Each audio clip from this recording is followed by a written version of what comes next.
Brother, please.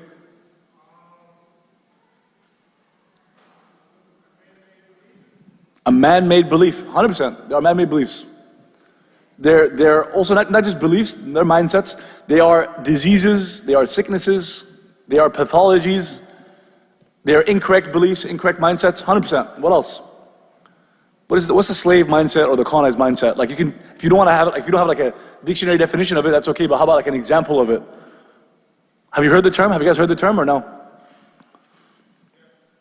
Example? An example, brother?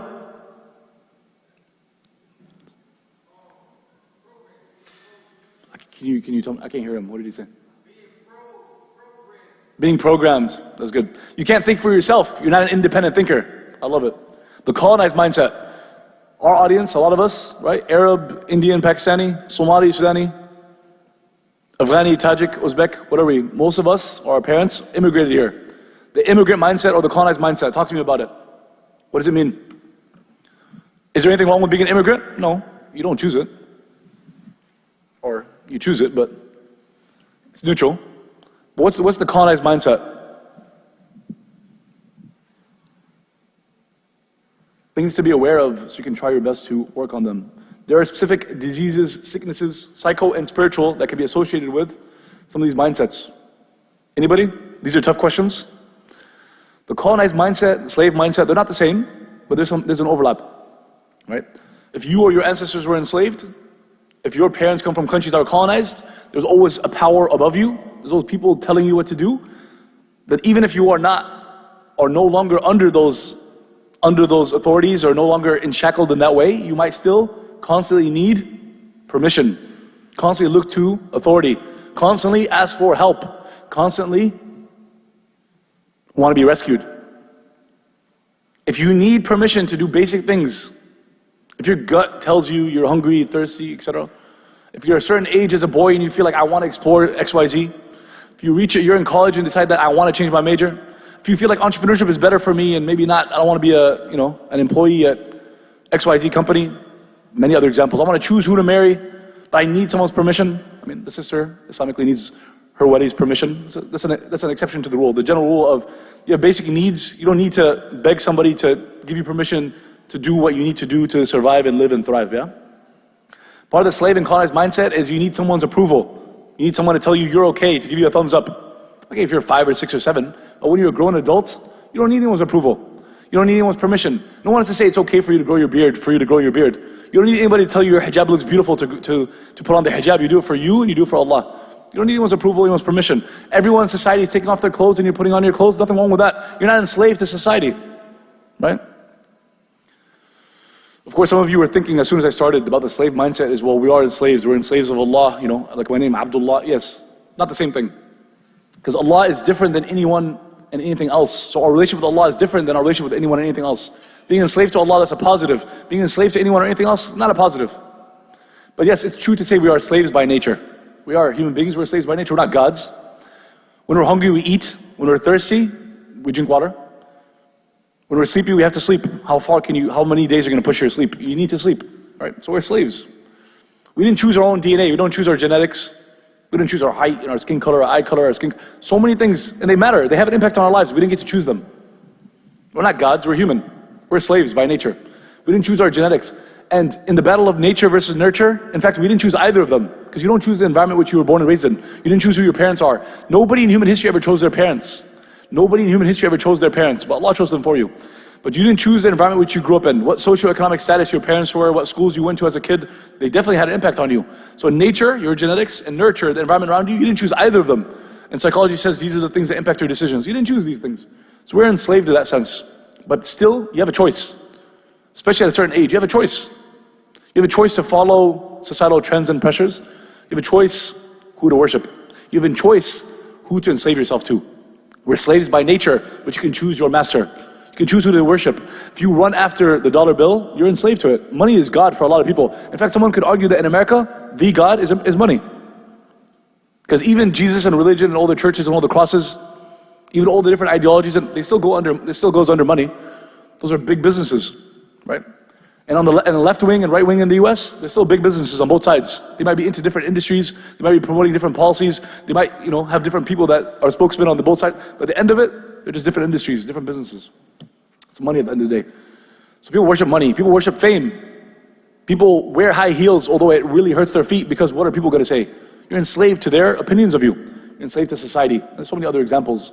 Everybody worships either someone or something. But you have a choice. As an adult, rational human being, you have a choice who or what to enslave yourself to. How can you choose anything besides enslaving yourself to Allah? If you're going to choose your master and you have to choose someone or something, we're slaves by nature. If you're going to choose, why would you choose anyone or anything besides the most powerful, the most knowing, the all-knowledgeable? If you're going to have a master, if you're going to be a slave, you want to enslave yourself to Allah, who has the dominion of the heavens and the earth. He has all the treasures and all the money and all the wealth and all the powers and resources. That's going to be my master. If I'm going to have to blindly obey someone or something, I'm going to blindly obey Allah, but no one or anything else. Blind obedience is only for Allah and His Messenger. Even our parents, we put them at the highest level. You don't have to blindly obey them. They're human beings. They're not perfect. You obey them as much as you can, but you don't have to blindly obey them. Like I said, you can choose your major, you can choose who to marry, you can make decisions. The slave and colonized mindset. I'm gonna continue, and if there'll be a Q&A, inshallah, if you guys want to ask questions on these things. Internalized racism and internalized Islamophobia. Is that another analogy? They're not the same, but people have written on this. There's research articles on this topic. A black leader telling a black audience that black is beautiful. Makes no sense, but it does. That's the 40s, 50s, 60s, 70s in America. Why? Why would someone like Muhammad Ali say black is beautiful? Why would a black leader tell a black audience that black is beautiful? It does make sense. There's a reason for it. It makes no sense, but there's a reason for it. It's because for centuries, you're told directly and indirectly, and to a certain extent you accept it, that white is right, that they're prettier than us, they're more beautiful than us, they're smarter than us, they're more intelligent than us, they're more capable and competent and they're better than us. To an extent that you might even believe that they're more righteous than us. Why? Jesus is white. God is white, or the Son of God is white. You're not white, so they must be better than us. No one has to say it. It's in the back of your minds. Right? So the slave mindset, the colonized mindset, internalized racism, internalized Islamophobia, is that Muslims have constantly heard now for so many years how violent Muslims are. Every time it's in the news, Muslims are violent. Every time something evil happened, it was Muslims. Every time it's a bearded Muslim man, he's doing something wrong. Until you start believing as a Muslim what? Muslims are inherently evil, inherently violent, inherently... No, we're not. We're objectively the most peaceful people on the planet. In fact, sometimes we're way too peaceful. If someone bullies your kid in school, you should say something. You don't stay quiet. That's not peaceful. If you have an opportunity to stop an injustice, you're a violent person to not stop it. In our religion, we're not allowed to harm other people. We're not allowed to let people harm us. And you can't allow someone to harm someone else if you're able to stop it. But we've internalized this idea that we're violent by nature. Muslims are the most peaceful people on the planet. We're bullied all over the world. In minor ways and in major ways. The Uyghur Muslims in China, millions and millions of them, we've been fasting, they've been forced. You guys have seen this stuff on social media, I don't want to go into it. It hurts to even talk about it. But you know what they've been going through? They've gone through everything. And then there are people in France, maybe it's an easier life than India and China, the Muslims, what's happening to them over there. But they're soccer players that are playing and they're not allowed to break their fasting in Ramadan. That Islamophobia is just, it's on the left and it's on the right. Quote unquote liberal, secular people, there's Islamophobia on the left. And the right wing people, it just looks different. Some of them invade your country and others will try to, mess your heart and minds and infiltrate your kids, and alhamdulillah for everything. A number of these different mindsets and complexes, and for those who joined us a little bit later, these are diseases, pathologies, sicknesses that we want to rid ourselves of, inshallah. And I'm starting a little bit negative, but it'll get positive, inshallah. We'll talk about the solution. There are a list of inferiority complexes, and I beg you, I implore you, I encourage you to try your best to overcome all of them. In your lifetime, try to have no inferiority complex. You're not lesser, you're not better than anyone, because that's arrogance, that's the biggest sin. You're not trying to be like the devil, but you're also not lesser than anyone. I don't care if they're bigger than you, taller than you, stronger than you, have more money than you. I don't care if they've been in Boston for centuries, right? And they came in the Mayflower. I don't care who their parents were. I don't care who their daddy is. They're not better than you, but you're also not better than anyone. But have no inferiority complexes. We put our face on the ground and worship Allah, Allah alone. You don't have an inferiority complex towards Allah, not towards anyone or anything else. The white savior complex. We need someone to come save us. Yeah? Waiting, this one, with all due respect, I don't think I've heard this from anyone else. I think I came up with this one, but I could be wrong. The waiting for the Mahdi mindset. Waiting for the Mahdi mindset. Who thinks they know what that's about? I think you guys know what I'm talking about, right? Waiting for the Mahdi mindset. What is that about? So we're help. We give all the khutbahs about what's going on around the world. We can't do anything. There's no hope. Oh, look at Kashmir and Palestine and the Uyghur and Rohingya.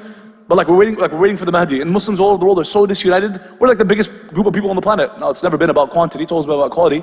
But we have money. There's parts of the world where the Muslims are the richest in the world. We have resources, we have land, we're across it in every country, we're influential in many industries, but somehow 1.9 billion, but we can't do anything. Can't do anything, We're not, we're not top of the world, fine. We don't have all the money, we're not more powerful than other people, okay. But we act like we have nothing, like, you see, it's a pathology. Excuse me, it's a mindset. You choose how to see it. You can look at the world and try to be objective and be like, we have issues, we have problems, we want to solve them. Certain countries, Muslims are really struggling, and others in America, we're doing okay. But others can be you can just give up and be hopeless and say, we're waiting for the Mahdi. Did you know that Muslims did that at every century in Islamic history?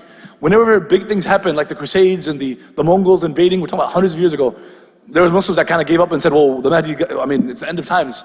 It is the end of, Muhammad ﷺ being a prophet was the beginning of the end of times. Like the end of times started. Like that's the last chapter of human history. So yes, it could be 50, 100 years from now, but it also could be another few hundred years. Regardless of whether the day of judgment is 50 years from now or 1,000 years from now, how does it really matter? You're most likely not going to be alive 50 years from now. And maybe you will be. Maybe it's your kids or grandkids, regardless. You could die tomorrow. So these 50 years or 1,000 years, it's like being in a swimming pool. If the swimming pool is 10 feet or 100 feet, it matters to some people psychologically, but really it doesn't really matter. You need to know how to swim. Yes, if the swimming pool is 10 feet below you, or it's 100 feet below you, one sounds scarier, but really it's the same thing. You're not going to like stand in 10 feet, you got to swim. So if the day of judgment is 100 years from now, let's not say 50, some of us will be alive, we're 20s, you'll be 70 inshallah. If the day of judgment is 100 years from now, or it's 1,000 years from now, what difference is it? What matters is that you have today, you're not guaranteed tomorrow. That's what really matters. This waiting for the Mahdi mindset, like we can't do anything until the Mahdi comes back. We're powerless, not powerless. It's nonsense. And for the young people in the audience, who you follow on social media matters. It's the mindset. It's who you support and who you promote. It's your value system. It matters. It's not just a click, a like, a follow, a subscribe. It matters a lot. If you're still following people like Logan Paul and Jake Paul and KSI, these people, shame on you. You're wasting your time. And inshallah, I don't know if you guys follow this guy on Instagram. I encourage you to do so. Do you guys know Hassan, the Muslim boxer? I think he's out of Philly or Baltimore, I forget. This brother, he led Tareweeh during Ramadan. And inshallah, give him another couple of months, a couple of years. Some of these big boxers, he's going to knock them out, inshallah. He's on his way to being a heavyweight champion. And his older brother was a heavyweight champion. I love and respect him a lot. He led Tareweeh during Ramadan. He memorized the whole Quran, and he's a heavyweight champion. He's a professional boxer. If you're going to follow someone on social media, you follow people like that. He's funny, he recites Quran, and he's a boxer. He's an athlete. He has a great social media page. Why are you following people that every like, comment, subscribe, etc. you give them, you're promoting their lifestyle? You know what these people do behind closed doors? If he's a boxer or a YouTuber, he's a celebrity, he travels, whatever he does, he or she does, the models, the OnlyFans, you're supporting their lifestyle. You're giving them more money and more brand deals. They're going to use that to commit more zina, to be involved in more shady business deals, to do more drugs and more alcohol. They make the money from social media and then they go smoke weed with their friends. So if you don't believe in weed and smoking also, make sure you know who you're following and commenting on and who you're liking, who you're subscribing to. It matters. A small example of something how your life matters. Every one of us has a phone, and even if you have no money and you're in college, you probably spend a couple hours on your phone. So those likes, comments, subscribers, think of that as your money. One day you're going to have money, you're going to decide where you want to donate to, which masjid, which organization, which cause you want to support. Well, right now, who you like, comment, subscribe on, that's your impact. It's big, it matters. You should choose very cautiously, carefully what you consume. In Ramadan we talk about eating and drinking, but what you consume is also what you look at and what you listen to and what you talk about and who you're around. What group chats are you part of? And how do you interact in these group chats? And I'll be first to say I'm very guilty of spending hours scrolling through nonsense, looking at things I shouldn't be looking at, listening to things I shouldn't be listening to, talking about things I shouldn't be talking about. As an imam or just as a Muslim or just as a human being, I've made these mistakes. But I love you so much and I want you not to make these mistakes, inshallah. And I encourage you not to. I hope Allah will forgive all of us for all of our mistakes.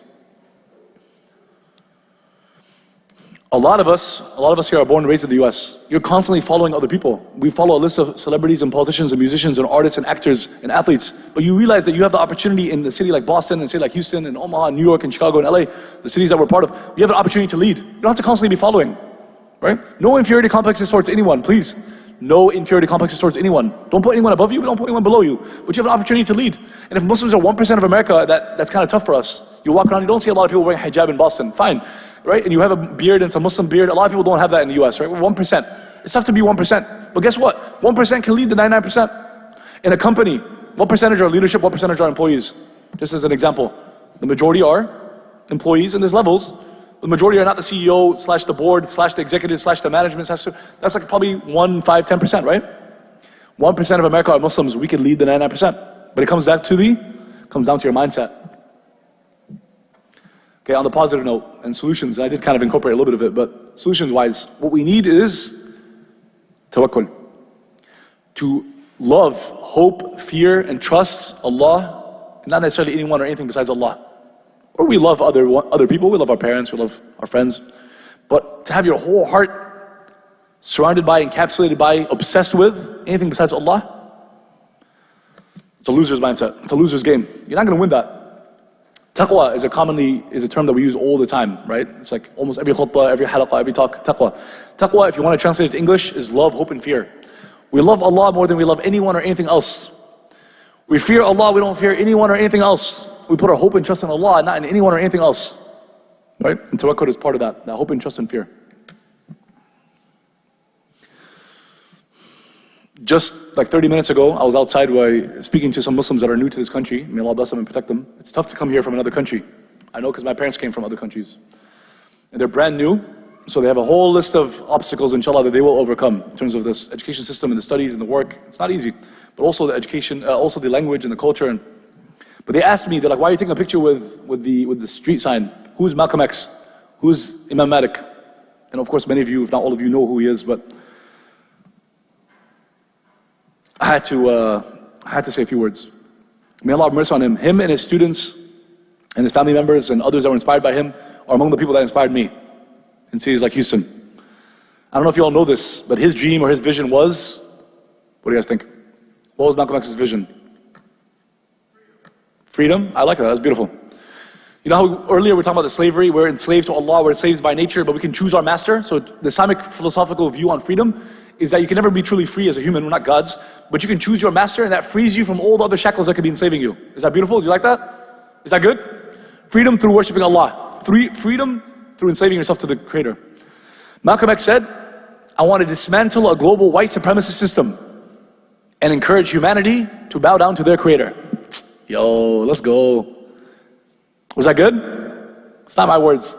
I want to dismantle a global white supremacist system. And he said that with no social media and no internet. Right? I was about to say no planes and no trains, but there were planes and trains. But no social media, no internet, no phones, no computers. I want to dismantle a global white supremacist system and encourage humanity to bow down to their Creator. Right? It's a two-part vision. It's truth and justice. Right? To know about Allah and then establish social justice. May Allah have mercy on him and those who were inspired by him and those who follow the path of prophets and leaders that sacrifice a lot for us. May Allah allow us to follow in their footsteps. Say Ameen. I've given talks like this and similar talks, and I talk about some of these topics in many different masajid around the US and high schools and universities, and a lot of times the high school, college kids find it exciting, it's hype, it's motivational. A lot of the parents come to me and say, Abdullah, we understand, like, Abdullah, just relax, just chill, how about the FBI and we're at the masjid and people are listening to it. Yo, stop it, just stop it. They're doing their job. Law enforcement, what's their job? Law enforcement, what's their job? Officially, on paper, law enforcement, what's their job? To protect and serve. All right, we can argue whether they're doing their job well or not, right? But that's their job. Are we doing our job? That's what I'm asking you. Are we doing our job? What's our job? Now, I know some of you here are security, but I mean, that aside, the rest of us, Muslims in America, what's our job? Allah told us in the Quran, our job is to what? He said, I did not create you for any other reason except to? I did not create, the ayah says specifically, I created you for no other reason except to worship Allah. But let's add on to that. It's implied that if your goal is to worship Allah, it's not just that you pray your 5 prayers, and worship is a lot broader than just to pray, right? That's not prayer and worship is not the same. Prayer is one slice of one part of the pie. Because your personal ibadat, your personal rituals, you're praying, dhikr, dua, Quran, siyam, salah, you're fasting, charity, hajj, umrah, remembrance of God, reading Quran, supplicating, etc., etc. All of that, so prayer is just part of that. And all the things you do in the masjid and outside of it, all that is one slice of the pie. That's your personal ibadah, your personal acts of worship, your personal rituals. But worshipping Allah and basically our Islam is way wider than that. Your relationship, your relationship with everyone around you, at the masjid and outside the masjid, at the campus, at Harvard and at MIT and at Tufts and UMass and Northeastern and Northwestern, and Boston College and Boston University, and Brandeis University, and all the medical schools and law firms and engineering companies that you guys all work for, mashallah, and the masajid you guys visit, and the theaters you guys go to, and the malls you guys shop at, and the airports we go to, how you interact with everybody there, your relationship with them, and your parents, and your neighbors, and your classmates, and your coworkers, and your kids, and your parents, all of that is part of our Islam and our worship and our relationship with Allah. So a lot of times, and it's part of the colonized mindset, is to take Islam, and our purpose is to worship Allah. It's just the masjid, prayer, doing prayer time. You're a different person outside of prayer time. I know you guys heard this a lot, but you can see it. If you pay attention to it, you'll see it all the time. You and people around you. It's hurting us a lot. It's really hurting us a lot. And then someone comes to the masjid that's not, praying all their prayers yet, or they're learning about Islam, and you're there at all the prayers, but you're not really a Muslim outside of prayers. You treat them badly. You see their tattoos and their piercings and the way they walk and talk and stuff, you just treat them badly. And maybe that's not so common in Boston, but I've been to a lot of other cities and smaller towns and it's very common. I've been there when people have a person that's not even a new Muslim, a person that's not even Muslim yet. They came to the masjid, put on a abaya and a hijab, a Muslim sister, to come ask questions about Islam. And they told her, like, how come you're bringing this food? And is there pork in there? Like, she's bringing food to a potluck and it was turkey and cheese and pork. She didn't know. I told her to remove the pork and they're like, the plastic thing still says pork. Like, she didn't know. She just walked into the masjid to learn about Islam. So what if she brought pork? Don't eat it. She's not forcing you to eat it. She didn't know. Sometimes our community, may Allah forgive us, man, we're too much. They're doing their job. Don't complain about, we love to complain about all the other groups. Law enforcement, this and the FBI, that, and we're in our masjid, we gotta be quiet. No, you don't. Especially if you're born and raised here, you don't gotta be quiet. Everybody in America is saying what they want to say. Every other community is out of the closet. We're the only group of people in America that's still in the closet. Why? Everybody else is marching down the street and they're proud of whoever they are and they wave their flags and we're afraid to be Muslim. And it's not even ethnicity or race or nationality. It's not our group. You don't need to join our group and carry our flag. It's the faith and the lifestyle that Allah chose for humanity. The creator of all of us. Boston was not a city. America was not a country when this was true. It's not even a 1400-year-old tradition. It's not even goes back to Adam. Before Allah created all of human beings and the angels and the jinn and the heavens and the earth, Allah wrote it as a fact of the reality of, I'm trying to find the bigger word. It's just the reality of the universe, the reality of bigger than the universe, is that there's one creator, created the whole universe, and Muhammad ﷺ is his final messenger. Islam is the faith and the lifestyle that the creator chose for humanity. It's for white people, it's for black people, it's for brown people. It's for the immigrants and for those who are indigenous. It's for people, it's for Native Americans, it's for people from Africa and from Asia and Europe, it's from everybody. If you're gay or straight, Islam is for you. If you're rich or poor, Islam is for you. If you landed on Plymouth Rock or if Plymouth Rock landed on you, Islam is for you. And Islam goes way older than that, it's way bigger than that. It transcends Democrats and Republicans and left and right.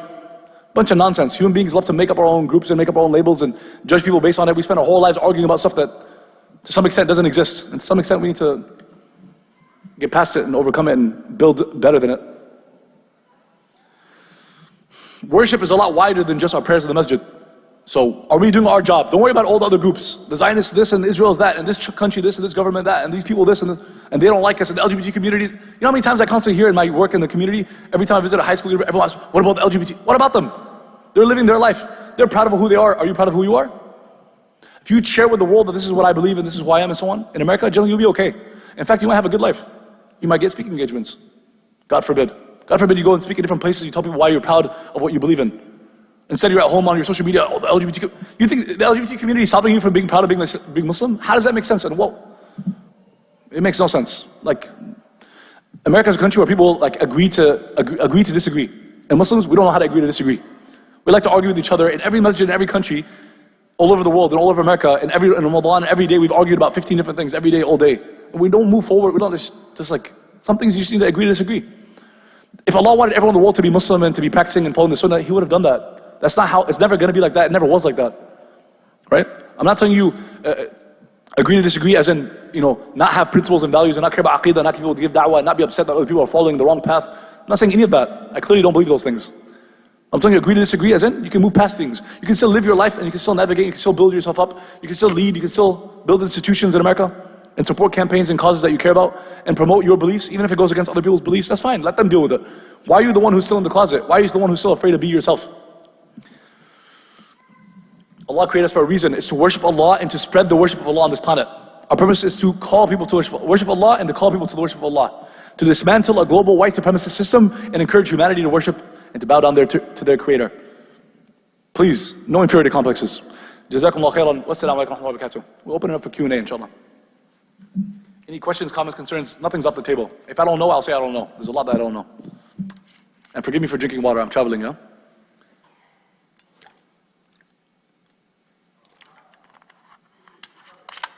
It's an honor, brother. Questions, comments, concerns?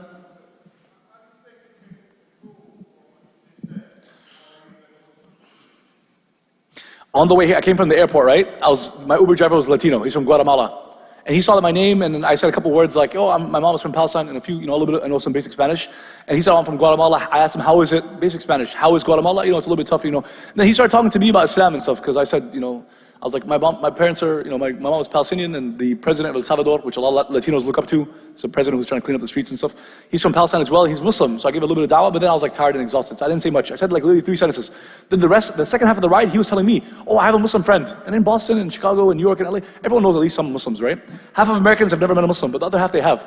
They probably know good things. He started telling me how he knows that, oh, Jesus is a prophet, not a God, and that there's only one God. He's like, I believe it.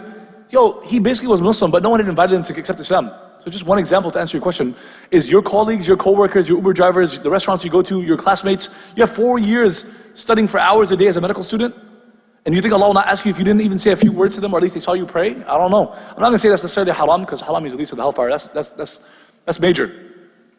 But my gut tells me that if you have 4 years in school, and undergrad or med school, and there's students around you that didn't know you're Muslim, or you never said a single word about Islam to them, in America, in our context, and it's a safe environment. You're in college campuses. Everyone's talking about everything. Like I said, we're the only group that's still in the closet. Like everyone is proudly supporting what they believe in, and they post about it, and they talk about it, and they share buttons and flyers, and they have shirts and t-shirts and hoodies. The short answer to your questions I'm saying is continue to be proud of who you are. I know you are, brother. And I know that everywhere you go, everyone knows you're Muslim. But a lot of us in our community, the immigrant, I'm assuming you're not from the immigrant Muslim community, a lot of them are ashamed to tell anyone that they're Muslim. So their colleagues and classmates and co-workers and neighbors, they don't know they're Muslim for 30, 40, 50 years. They came to America in college, let's say in their 20s. They die here in their 70s. They're buried in the Muslim cemetery. 50 years, no one knows they're Muslim. Allah might ask them, like, you didn't say a few words? Could you lose your job? It's not likely. It's possible. In college campus, you're going to get kicked out of a university for telling people that you're Muslim? No, it's not going to happen. At Harvard, MIT, and Boston University, there's no way. I know because I've prayed publicly in campuses around the country. I've yet to visit Harvard and MIT, inshallah, tomorrow. But I've prayed on college campuses around the country and gave da'wah too, on video and off video, to Muslim students, non-Muslim students, both. College campuses around the country. College campus is the place to tell people. So if you want to do something, go to college campus and talk to people. Just talk to people. Everyone there is talking. Everyone's recording videos. Everyone's giving away, doing giveaways. Create a YouTube channel and tell people about Islam. Easy way. And if you don't have that personality, if you're not the person that likes to just go up to strangers, it's fine. Majority of people are not like that. That's fine. The answer to you of what you can do is you find someone else that does that. Your MSA has one kid that's very active. Support them. Like, how can I help you? You work together. It's a team. Not everyone has to be in front of the camera. Maybe you're ideal to be behind the camra. Make sense? Imagine if Malcolm X and Muhammad Ali and so on had social media. I mean, Muhammad Ali did have social media. Did you guys know that a few years before Muhammad Ali passed away, a few years ago he passed away, up until he passed away, he was tweeting against Trump? Do you guys know that Trump and Muhammad Ali were both rich and famous in their 20s? They knew each other for those 50 years. So when Trump was saying nonsense about like Muslims and they hate us and Muslims coming to America, Muhammad Ali was like, yo, you know that's a bunch of lies. You know you've known Muslims your whole life. You're purposely lying just to get the vote, right? But imagine if Malcolm X had social media at his time. He had the attention of newspapers around the world. Now a lot of them were biased against him, saying nonsense about him and his movement, about the Nation of Islam.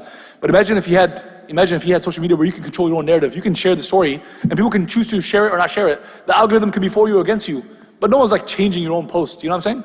The newspaper has you and your title and your face and your speech on there, but they say whatever they want about it, and then people have to find you to ask you about the truth. That's a tough time to be in the 60s and 70s. But in our times, you can choose to share your own news. Every day you can have multiple headlines about you and your group and your message, your community, your beliefs on 10, 15 different platforms. I try to regularly post on Rumble and Twitter and Getter and Twitch. I haven't been active on Twitch, and YouTube and Instagram and TikTok and Facebook, and I know a lot of other younger people are more active than I am, but all these are free. They can take 30 seconds to post. Say, I'm proud to be Muslim. Hashtag Muslim. Easy. Hashtag Ramadan Mubarak. It's not that hard. You all have smartphones. You all know better than me what you can do. There's a lot you can do. If you don't want to be in front of the camera, maybe you can be behind the camera. If you're not the one who speaks at speaking engagements, you can be like the sister I see who invited me to speak. And she gets all the ajr for any good that I said, and all the nonsense that I did during the speech, before the speech and after the speech. Right? When I go clubbing tonight, astaghfirullah, I'm just kidding, right? But if I go clubbing tonight, she don't get the sins for that. She invited me to speak at the masjid. She gets all the good deeds. So maybe you're the behind the scenes kind of person. Maybe you're not the public personality. Malcolm X had his sister who helped him do Hajj. A lot of us don't know her name, right? But she got all the good deeds for his Hajj. Muhammad Ali had a whole ton of people around him. The Nation of Islam and the Imam of the Muhammad community that broke off from them. Think of all the moms that were involved in those masajid and temples and schools and stuff around the country. You don't have to know all their names. Not everyone knows Elijah Muhammad and Imam of the Muhammad and Malcolm X and Muhammad Ali and Louis Farrakhan. These are names we know. And Umar Sulaiman and Yasir Qadhi and Suhaib Wabin. But how about all the people that helped them become who they are? Taught them, and inspired them, and motivated them, and invited them, and encouraged them, and got their kids to attend their classes. There's a lot you can do. Jazakumullah khairan. Wassalamu alaikum wa rahmatullahi wa barakatuh.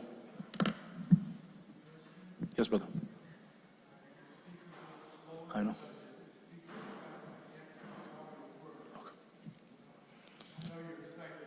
Very exciting. You're right. May Allah bless you, brother. I appreciate it. It means a lot, brother. If you don't mind, how long have you been Muslim? How long have you been Muslim? If you don't mind. 17. So 30 years, 40, 50? 40 years, 50 years? Over 50 years, mashallah. So you have story. You should be the one giving the talk. I should be recording the video. May Allah bless you and protect you. Feel free to share any advice you have with us. Any comments, questions, concerns, the MSA? Bismillah.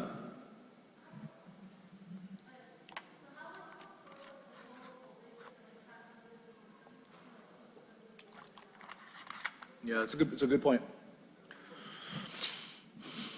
We don't want to be those Muslims that will tell anyone that Islam is whatever it is you want there to be. Like there's no rules and everything is right and like you gotta stand for something, you can't stand for nothing. But you also don't want to be the Muslim that makes people think that you have to be perfect before you enter the masjid, because or else I wouldn't be invited. Or you have to be perfect before you convert. Unless you're doing all the 5 pillars and you have no sins and nothing, and then you convert. Neither of those things are true. Neither of those are true. Try to have a big smile. You're on college campuses. There's people from all over the world and they're doing all sorts of stuff. And you know this. Be the person on campus that's known to have a big smile, who talk to everyone and go eat with anyone who's willing to eat with you and talk to them in between classes, and you carry their books and you help them out and you're friendly and everyone knows you.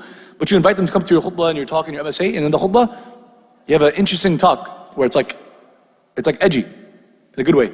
Like we believe, like you stand for something. Like every khutbah that you bring up a topic that like we have a view on things. Like we have liberals and conservatives in America and everyone knows what they generally believe in. But we're a third space. We're independent. Who said at the very beginning, the slave mindset, not being independent? Be independent thinkers. We have our own opinions on things. We have our own lifestyle. We're not left wing or right wing, right? We're not atheist or Christian. We're Muslim. We're not left wing or right wing. We're Muslim. Yeah. So get them to come to events and realize that we're different and we have an alternative and we have actually the superior way of life. And we have an alternative and a superior way of life. We have something that we're proud of. We have our own lifestyle. We have our own way of moving, talking, acting, walking, dressing. And we have reasons for why we do all these things. You know how amazing that is that we have reasons for pretty much everything? I know some things in our Islam is about just submitting to Allah, yes, but even that, there's good reasons for that. But think about the majority of people that are around here in Boston, they're walking around really fast. School, work, class, whatever, they're going to be 10, 15, 20, 30, 50, 70 before you know it. They went from work to school to maybe they built up their resume and they got a job and they go home and then Friday nights they do whatever, Saturday nights. But do they really know why they're doing what they're doing? No, they don't. If you give people purpose, be on campus, be friendly with everyone. Go talk to all the store organizations and don't look at anyone and be like the way they dress, the way they talk, or the way they move, that like they're not for, like this is your brother and sister in humanity. Even if you're not even sure if they're a brother or sister, they're still a human being. Even if they've gone through these surgeries you mentioned, like even if they've been through surgeries and done things that you think is unacceptable, or even if they're spreading an ideology they think is bad for your kids or family or anti-family or anti-marriage, just examples. There's other examples. Even if they are white supremacists and they're on your campus, it doesn't matter. They're still human being, and that's whatever they are or believe in today. Tomorrow can be different. You can change, they can change. And your goal isn't to necessarily change them in all the, like, we have a hard time changing ourselves. Like, let's admit we commit sins as well, right? Thank God Allah doesn't judge us for every sin and like hold us to account for every sin and He's forgiving.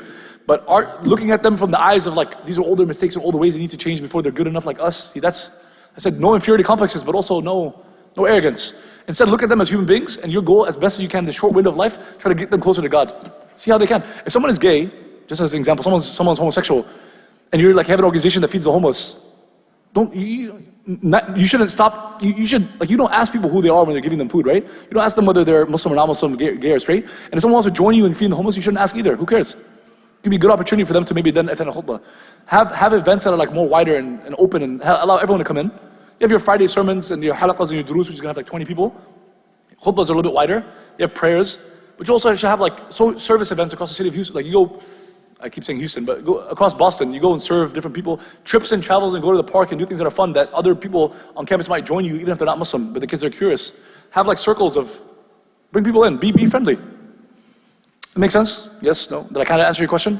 Not an easy question, but we can talk about it inshallah. I'm here for the next couple of days and we're visiting a number of campuses, inshallah. We'll talk. Yeah. Don't look down on anyone, but also don't be ashamed of who you are. Just don't look up to anyone and don't look down on anyone. You'll be okay, inshallah. Try your best to get people closer to God. And God accepts people that are not even close to being perfect, like us. So you can't be like, you can't join my MSA or come to our mosque until you're perfect. Anything else? Yes, sir. At your service.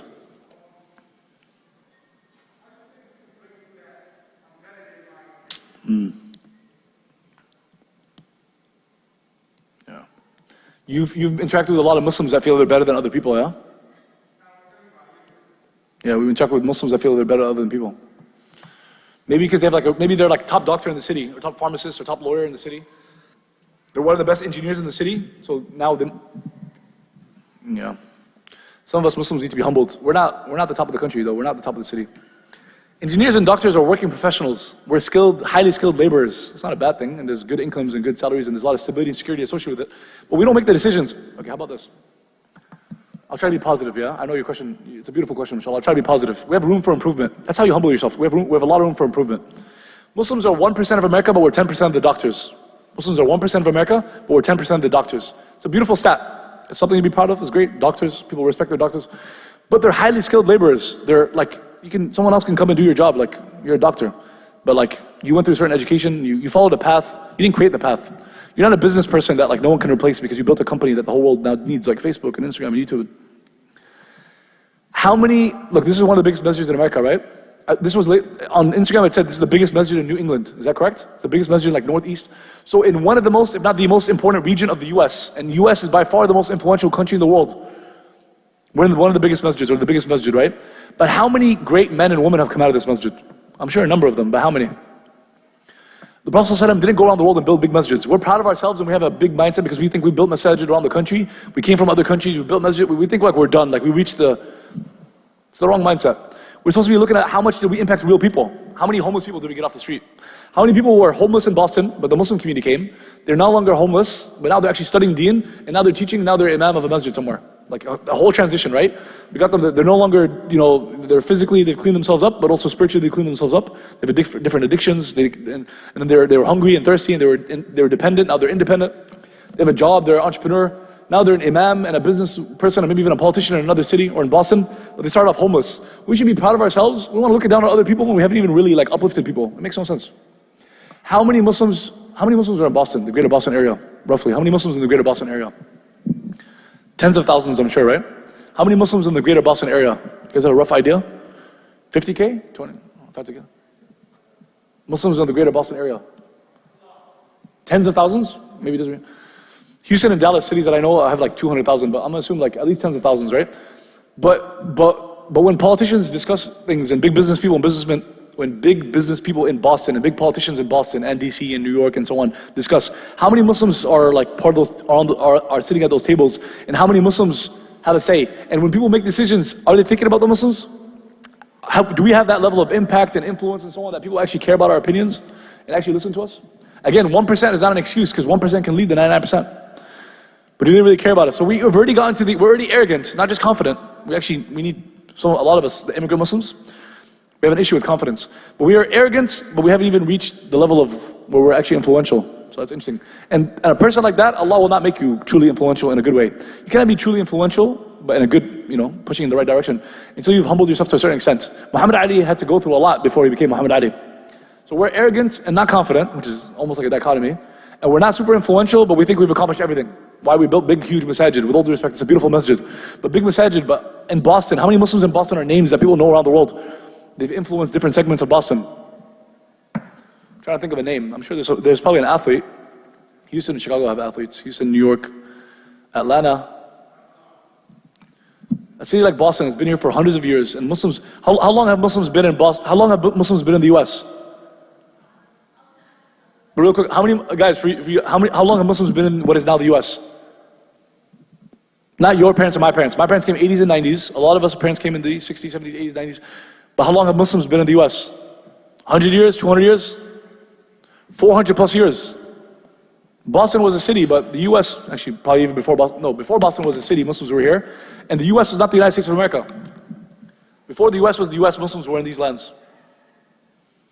Go ahead. 80,000 Muslims in Greater Boston. But how many of those are names that people know around Boston? How many of those are names people know around the US, around the world?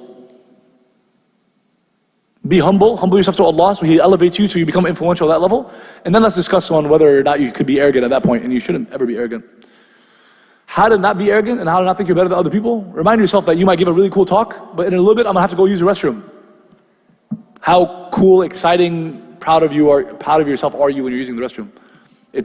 You're vulnerable and embarrassed and frustrated and uncomfortable, and You're in your 20s, you're young and healthy. I walk down the streets and sometimes I have to remind myself that I'm not a big deal, but I walk down the sidewalk and I'm very healthy and fit and I'm that tall and strong and I can do a lot of push-ups, cool. But in a few years, I'm gonna be 50, 60, 70, I'm probably not gonna be able to do the same number of push-ups. And a few years ago, I was a little kid and my mom used to wipe my... That's one way to keep yourself humble. And we think we're gonna live forever, or we're gonna live till 70, and we might not live till 70. In the Omaha Muslim community, which is the community I just flew in from, I've been there the last 7 years, the last 7 months, sorry. I'm an assistant imam of a masjid in Omaha, Nebraska, which is where Malcolm X was born. I call it Malcolm X City, USA. In that city, not that many Muslims, like 10,000 Muslims or less. There's a cemetery. There's a Muslim area of the cemetery. There's a 19-year-old Muslim kid that's buried in that cemetery. The 19-year-old Muslim boy, he goes, freshman year, goes to college, just like he goes to go to Harvard and BU and Tufts and so on. He went to UNO, University of Nebraska, Omaha. He goes in his freshman year, he never comes home. He passes away at 19. And before that, I was living in Houston, and we had a 15-year-old Muslim kid that led Tareweeh and Fajr prayer. I'm an imam and I'm 29, and I've been in the Muslim community volunteering since I was a kid. I've yet to lead Tareweeh for like the adults. I lead it for the kids, and we have our own program, and I can lead Tareweeh to an extent, but I don't have like the Quran memorized. He led Tareweeh and Fajr prayer in one of the major masjids in Houston. It was a Nigerian community, happened to be. He's 15, and a couple weeks later, this is a few summers ago, he passes away. Gets hit by a car. And the Muslim community of Houston got together at the graveyard to bury a 15-year-old. We think we're gonna live till, and people are shocked. Who expects a 15-year-old to pass away? How can you spend a minute thinking like, I'm better than anyone? Like, you could die the next moment, and you don't even know like what's gonna happen afterwards. May Allah bless you for the question. That was a great question. Other questions, comments, concerns? You guys are hungry and thirsty, yeah? How do you what? How do you gain conscious freedom? Brother, you gotta teach me. What do I know? Why don't you share with us? Teach us. In the last 30, 45 minutes, I shared everything I know about everything. Now you gotta teach us. We gotta learn from each other. That's how we get free. We free each other, inshallah. If there was gonna be one person in human history that was gonna do it all by himself, it would have been who? It would have been Muhammad ﷺ or other prophets. If someone was going to like change the world and be free and free other people by themselves, it would have been the prophets. Muhammad ﷺ had a whole generation of companions. And he didn't even achieve his vision in his lifetime, even with the companions. His vision was that Islam will enter every house. And it's yet to do so, but it will, inshallah. But he started that movement. But it took a whole team of people. So it takes teamwork. We free each other, we help each other, we check each other, we remind each other, we motivate each other, we inspire each other. We don't put each other down. We're gonna see each other make mistakes. We know each other's faults. If you spend 10 minutes with someone else, you're gonna find a fault or two. You guys, it took me the first 30 seconds, you already said, he talks too much, he talks too fast, he stutters, he da-da-da-da. You're right. But we can look past that. We can look at each other's strengths and positives and try to build each other up and do big things. The Prophet ﷺ took everybody from all different walks of life, different ethnicities, races, nationalities, backgrounds, different genders, different heights, strengths, skills. He used them, maximized them by using them to their advantages, used them in their place, in the points in which they were strong in. Khalid ibn Walid was not the one who led Tareweeh during Ramadan. Although I'm sure he could have done so better than most of us. But there's others that are way stronger, way better in their memorization and understanding of the Quran. But others weren't leading on the battlefield because he's a warrior. He was a warrior since he was like a kid. He was leading battles. He never lost battles for Islam, against Islam. He never lost battles. So Allah used people for their strengths. In our times, some people are really good with social media. Others are really good in their grades. Others are excellent doctors. Others, there's a lot of boys and girls that are young, that are growing up now, that are born and raised in the US, and I know by looking at them in the masjid that they could be entrepreneurs, but their parents force them to be engineers and doctors. Being an engineer or doctor is great. I'm not trying to bash on them. I keep mentioning engineers, doctors. This is what our family encouraged us to do. Nothing wrong with it. But if your kid could be an entrepreneur, and even if they make not $1 in their 20s, because they're hustling, trying to build, and they try and fail, and it's a tough process to try to be a business person. But you fail many ideas, but eventually one takes off in their 30s. But then by the time they're in their 40s, they're making millions, not 100K or 200K like an engineer or doctor, but they're making 500K a year or multi-millions. That's how you build institutions. And I encourage you that when you do get to that point and you're making money in our community, inshallah, that those of us born and raised here, we get past a number of these mindsets and we start really building up in this country and we start really, thinking big and doing big things. I encourage you to not just build masajid around the country, nothing wrong with that. We have about 3,000 masjids in America, almost 2,769, almost 3,000 masjids in America. And of course, the next 20 years, we're going to build double that number. And that's beautiful, sadaqah jariyah. But I encourage you to also think about the homeless and think about student loan debt and think about scholarships for people that want to study deen and study law and politics and media and so on. You can use your money in ways that are even more impactful than just building other big multi-million-dollar facilities, because we have a lot of them, alhamdulillah. It's about building people. The Prophet Muhammad ﷺ did not go around the world and build big fancy masjids. And no one take this as an insult to this beautiful masjid. This is not at all the point. But we have beautiful masjids around the whole country. Houston, Dallas, LA, all the major cities have big masjids.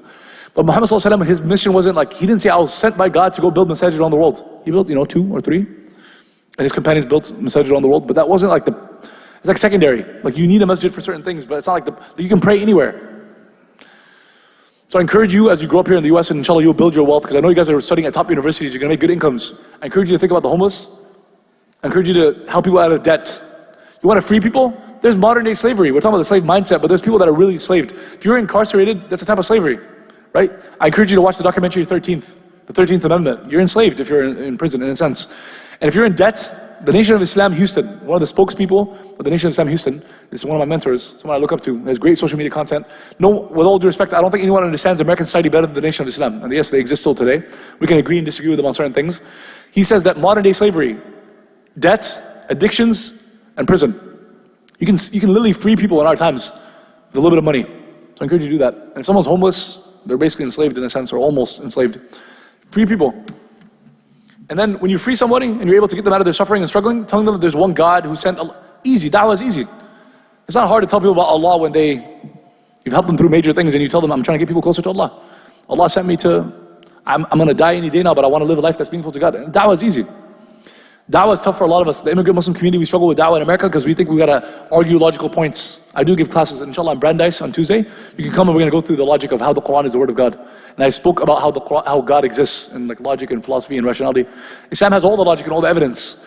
But for a lot of people, they're struggling with things in their life. And if you help them with real life solutions, that's how you make a real change. And then da'wah becomes easy. People will accept Islam all over America if you help them. Some of the things that people struggle with is relationships. It was beautiful that I walked into the Imam's office and I saw they had a whole chart about like marriage and men and women and the differences and the rights and responsibilities. And of course it's from our deen. And you might have attended, these classes are given in masajid around the world. But a lot of people would be surprised to know this, that your college campuses, they need that stuff. They need to know that men and women are different and it's beautiful. And Allah did that not because men are better than women. And our relationships shouldn't be about men oppressing women. But they're different and that's beautiful. And if you know the differences, you know how you can work together. What's the term that they use in corporate America all the time? It starts with an S. About people coming together and doing more. The total is more than the sum of the parts. Corporate America, buzzword. It's a buzzword that used in corporate America. It starts with an S. How when you come together, two people can do more than one person could do times two. Synergy. You guys know the term synergy? Yes, no? Too much? TMI? Too much information? Too many questions? The idea of marriage and why Allah created men and women differently, it's beautiful. He created us different so that we come together, we can do big things. We can do more than two men together cannot do what a man and woman can do together. Two women together cannot do what a man and woman can do together. It's not me bashing other people that are single mothers or single fathers or in different types of relationships. It's not me bashing them. I love them. You're human beings, I love you. Those who know me know that I love everybody and I want the best for everybody. And I struggle with my own issues. But Allah created us men and women, we're different and it's beautiful. Men are on average, way physically stronger. But women also sometimes psychologically can run laps around men. The average girl runs laps around the guy her age. In middle school, high school, you can see it. The maturity is different. We develop differently. It's okay. There's reasons for that. We have different roles. We come together, you can build beautiful families. America needs that. Ask people, white, brown, and black, left wing, right wing, rich and poor. They'll all tell you families and marriages are suffering. The stats are really, really bad. Every day, divorce rate goes up. It's like 50% or more. And the average age of marriage is like 30 and on the rise. And 50% or more of Americans have given up on the idea of marriage. So 50% or more of Americans have given up on marriage and it's going up. And those who get married, 50% or more are getting divorced and it's going up. And the average age of marriage is going up. You don't need to be Muslim, you don't need to be Arab, Desi, Indian, you don't need to be rich or poor. It's clearly, the stats are clearly like rough. It don't matter if you're right wing, left wing. It's objectively, people are suffering and struggling and families and marriages are not working. We have real life solutions to these problems. Islam teaches us how men and women are different, how they can work together. That's part of the solution, it's not that simple. You need people to be mental health experts and counselors and therapists. That's why we need more than just doctors and engineers. We need people to go into the social sciences and study psychology and philosophy and study social issues and cultural issues and try to help people with their real life solutions. Da'wah is easy if you actually help people with their suffering. And people are struggling, people are suffering. Jazakumullah khairan. Wassalamu alaikum wa rahmatullahi wa barakatuh.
Allahu Akbar, Allahu Akbar, Allahu Akbar, Allahu Akbar.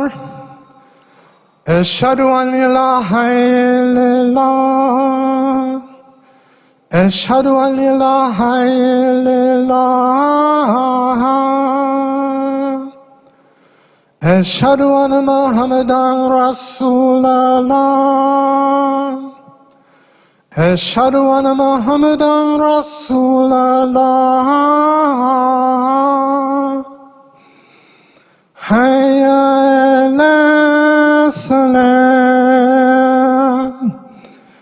Hayya ala salam.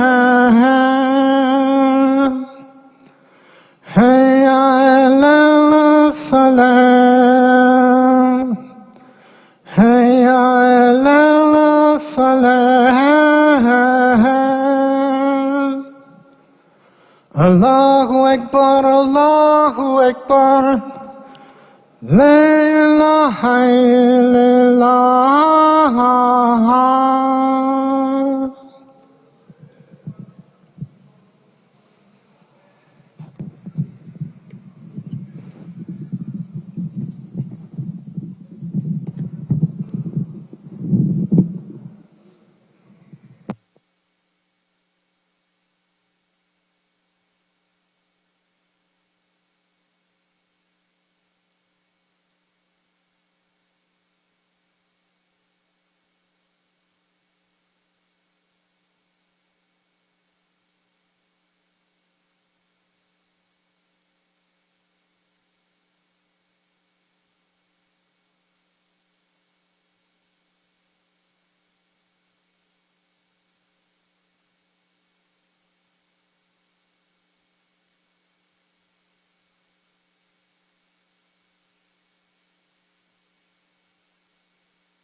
brother.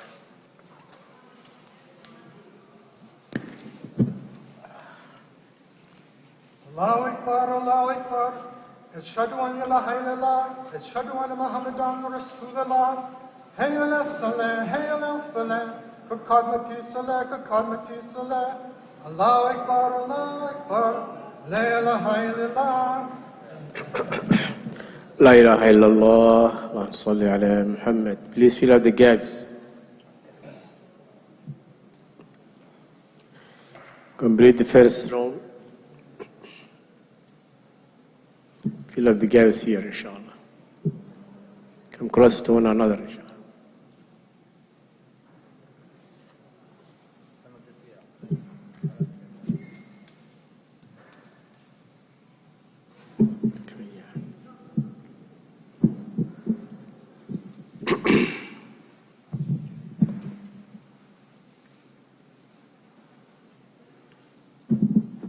Allahu Akbar.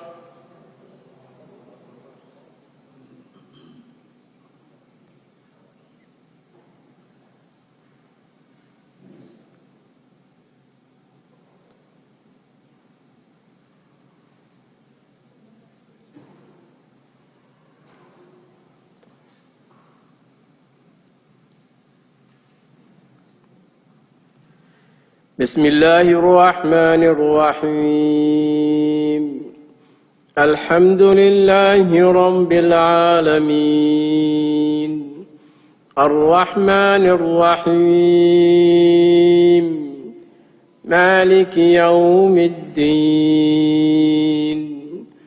إياك نعبد وإياك نستعين اهدنا الصراط المستقيم صراط الذين أنعمت عليهم غير المغضوب عليهم ولا الضالين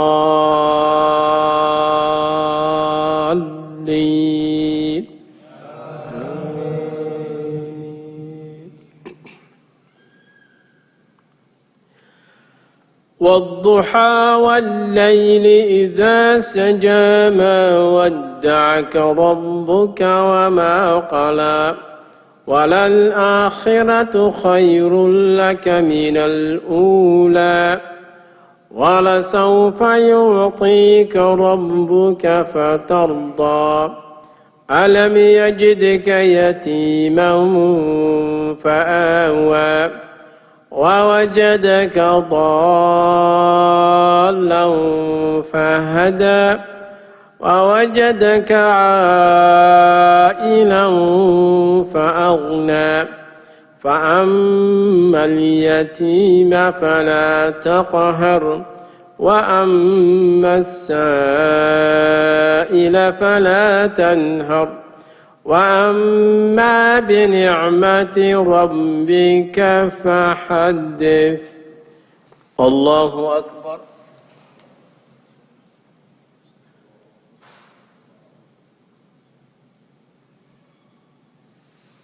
سمع الله لمن حمده الله أكبر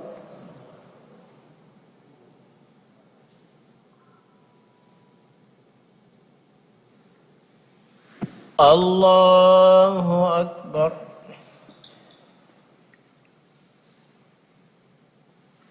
الله أكبر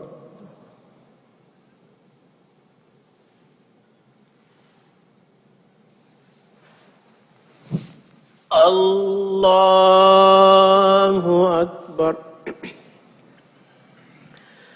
بسم الله الرحمن الرحيم الحمد لله رب العالمين الرحمن الرحيم مالك يوم الدين إياك نعبد وإياك نستعين اهدنا الصراط المستقيم صراط الذين أنعمت عليهم غير المغضوب عليهم ولا الضالين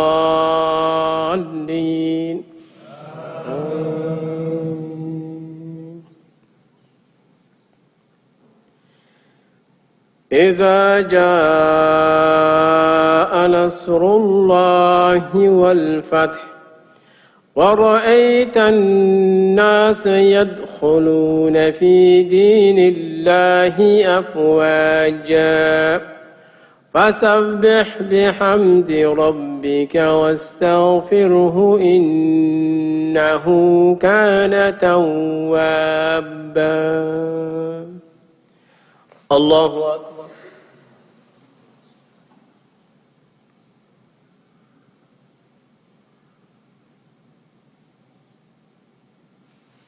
سمع الله لمن حمده الله أكبر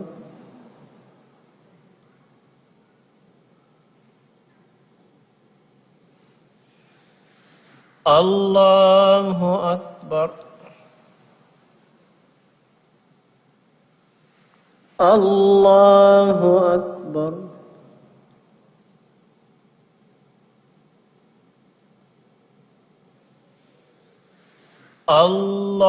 الله أكبر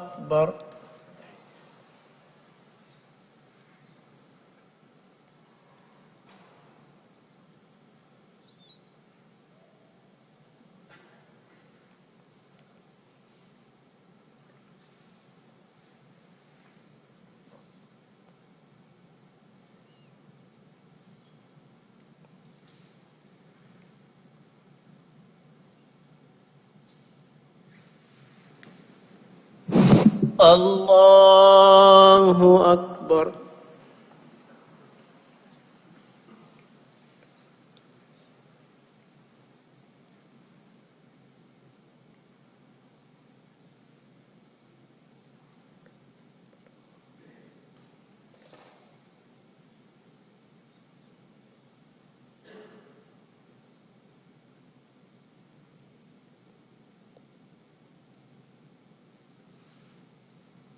الله أكبر سمع الله لمن حمده الله أكبر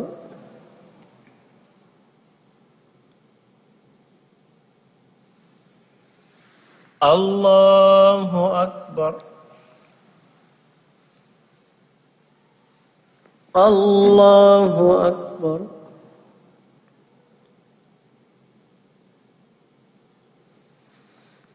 الله أكبر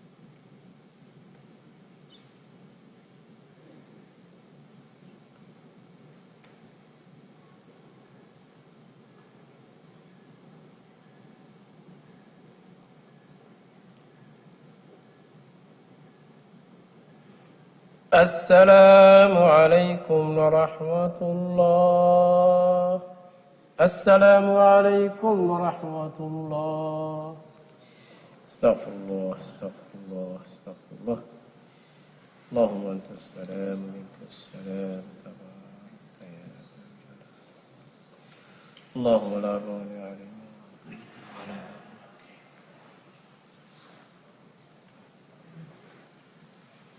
اللهم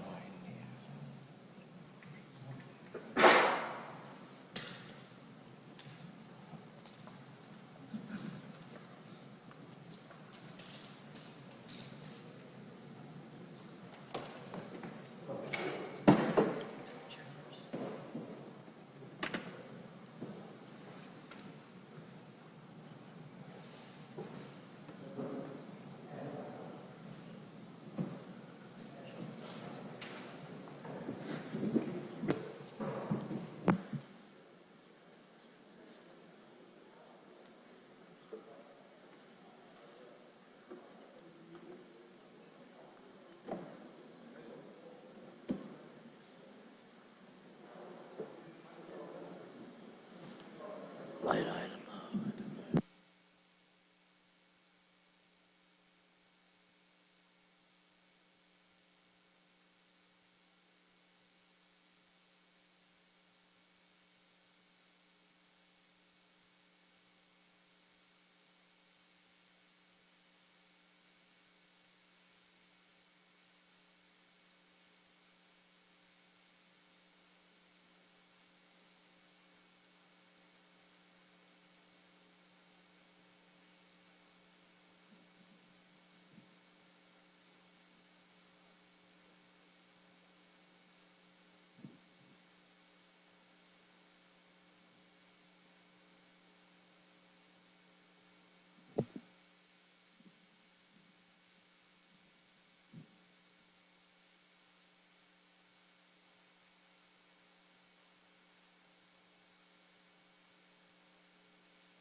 الله أكبر الله أكبر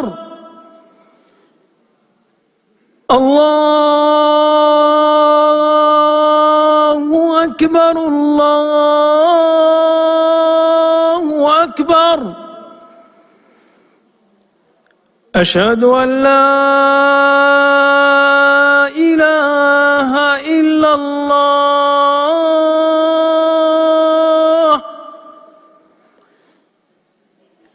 أشهد أن لا إله إلا الله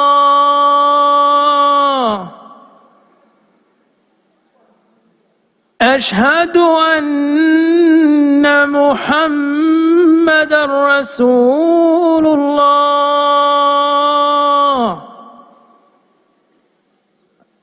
أشهد أن محمدًا رسول الله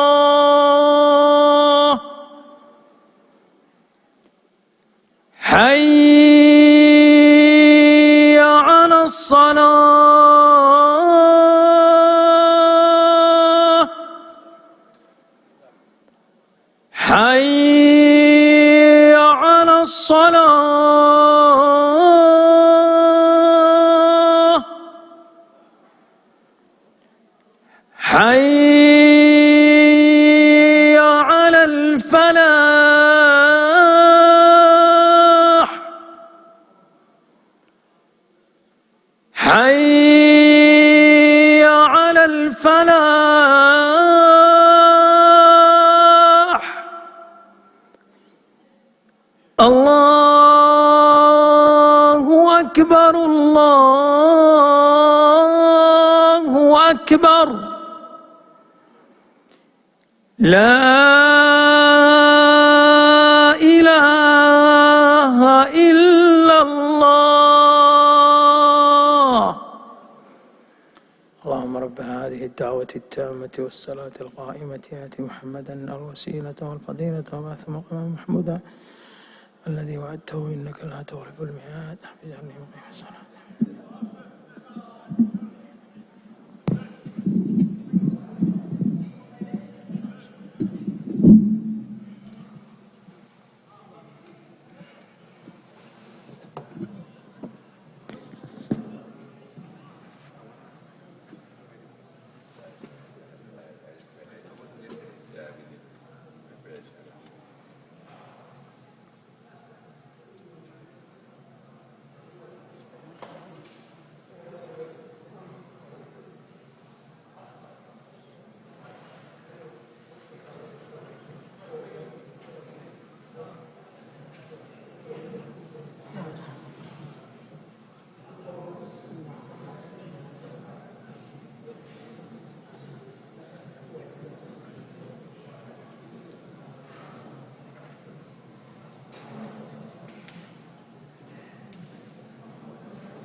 الله أكبر الله أكبر أشهد أن لا إله إلا الله أشهد أن محمدا رسول الله حي على الصلاة حي على الفلاح قد قامت الصلاة قد قامت الصلاة الله أكبر الله أكبر لا إله إلا الله.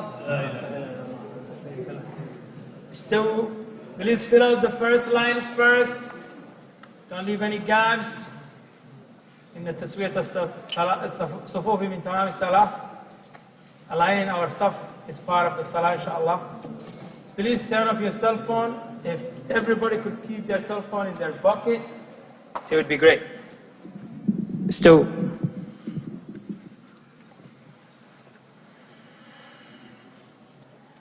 الله أكبر.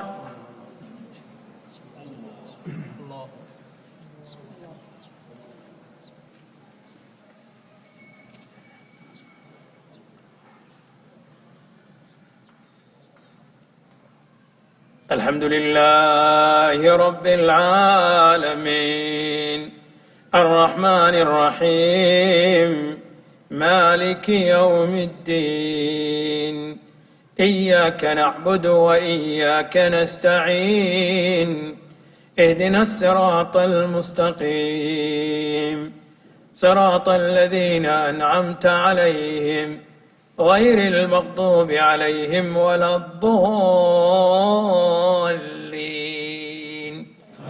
آمين.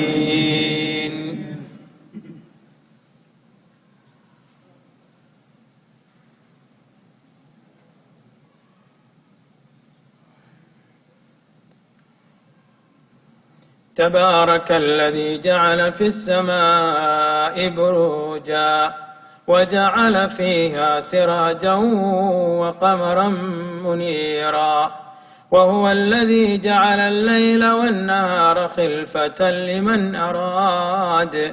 لمن أراد أن يذكر أو أراد شكورا وعباد الرحمن الذين يمشون على الأرض هونا وإذا خاطبهم الجاهلون قالوا سلاما والذين يبيتون لربهم سجدا وقياما والذين يقولون ربنا اصرف عنا عذاب جهنم إن عذابها كان غراما إنها ساءت مستقرا ومقاما والذين إذا أنفقوا لم يسرفوا ولم يقتروا وكان بين ذلك قواما والذين لا يدعون مع الله إلها آخر ولا يقتلون النفس التي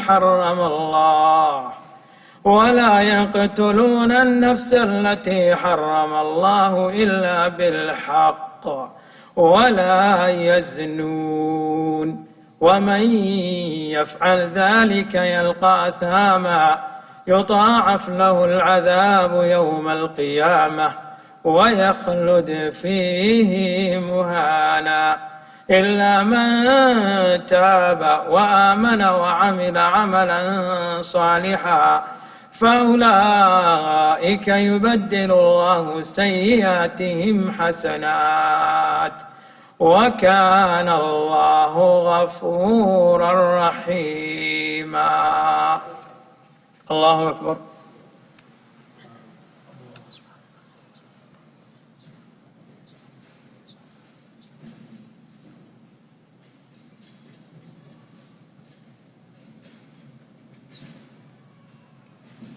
سمع الله لمن حمده.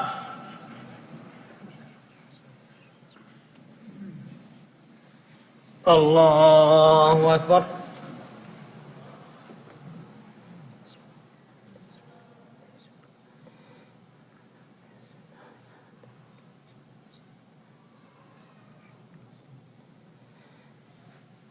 الله أكبر.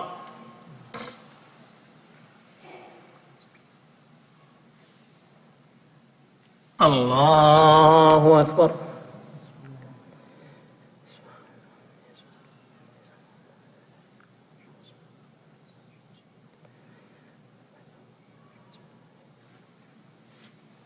الله أكبر.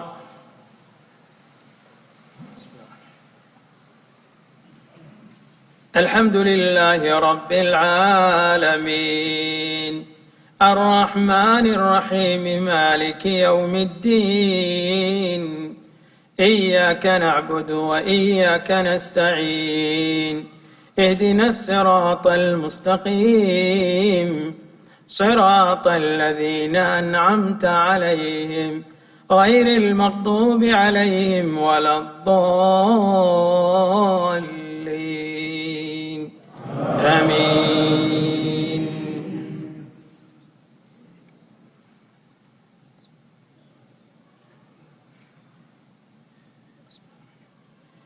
ألم يأن للذين آمنوا أن تخشع قلوبهم لذكر الله وما نزل من الحق ولا يكونوا كالذين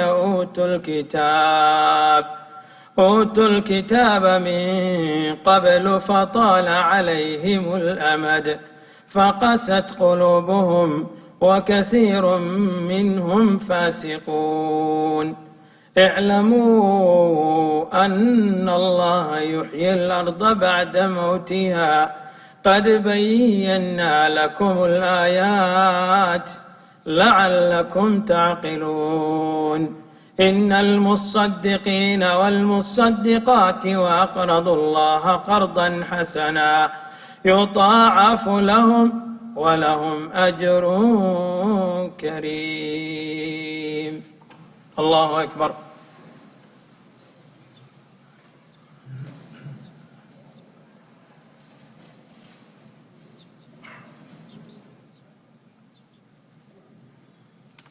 سمع الله لمن حمده.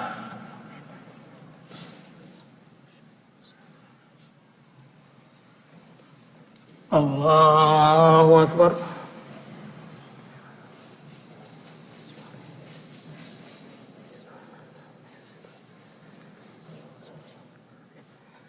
الله أكبر.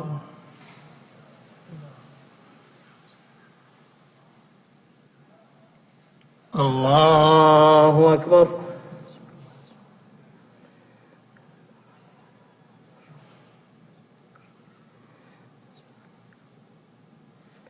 الله الله أكبر.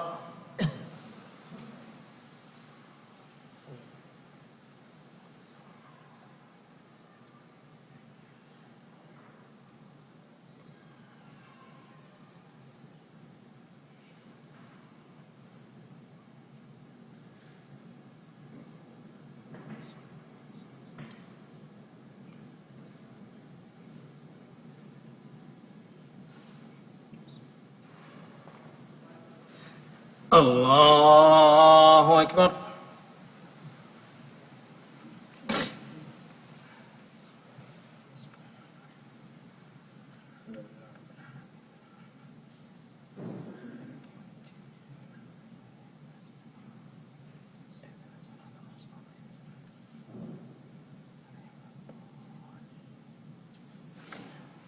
الله أكبر.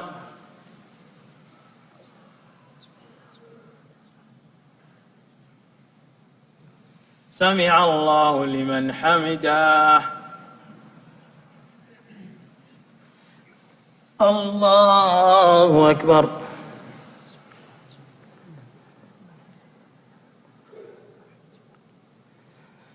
الله أكبر.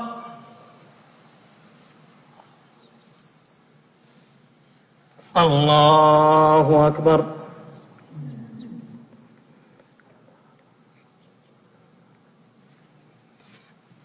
الله أكبر.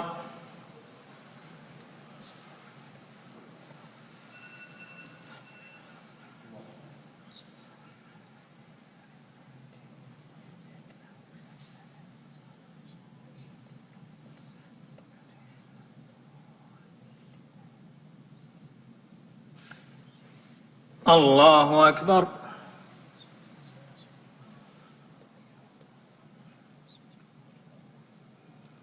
سمع الله لمن حمده. الله أكبر.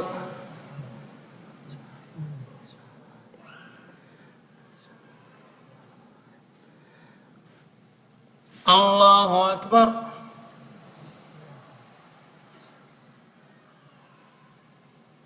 الله أكبر.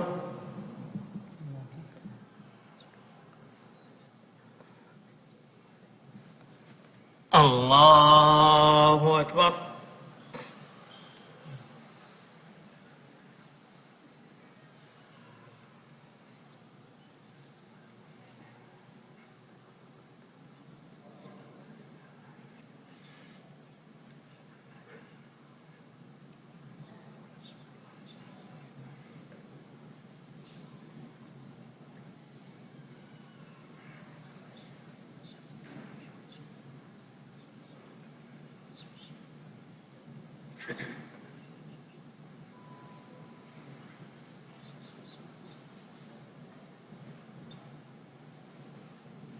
السلام عليكم ورحمة الله.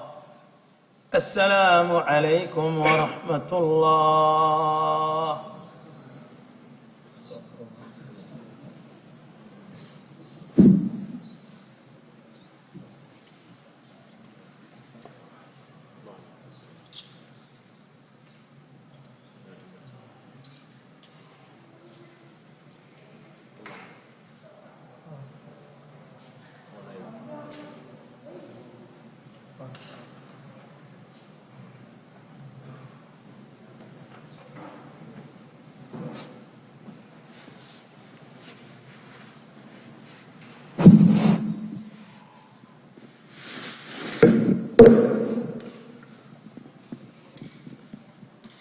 Alhamdulillah, salawat salam ala Rasulillah. I want to make dua for a young sister named Zara who had a very bad car accident yesterday night at the time of iftar. And she's been in ventilation since yesterday night. She has to go through, I believe, a neurosurgery, maybe today or tomorrow, inshallah. So I'm going to make dua. Her family asked me to make dua, inshallah. نسأل الله سبحانه وتعالى أن يشفيها. اللهم اشف أنت شافي لا شفاء إلا شفاؤك يشفيها شفاء لا يغادر سقما.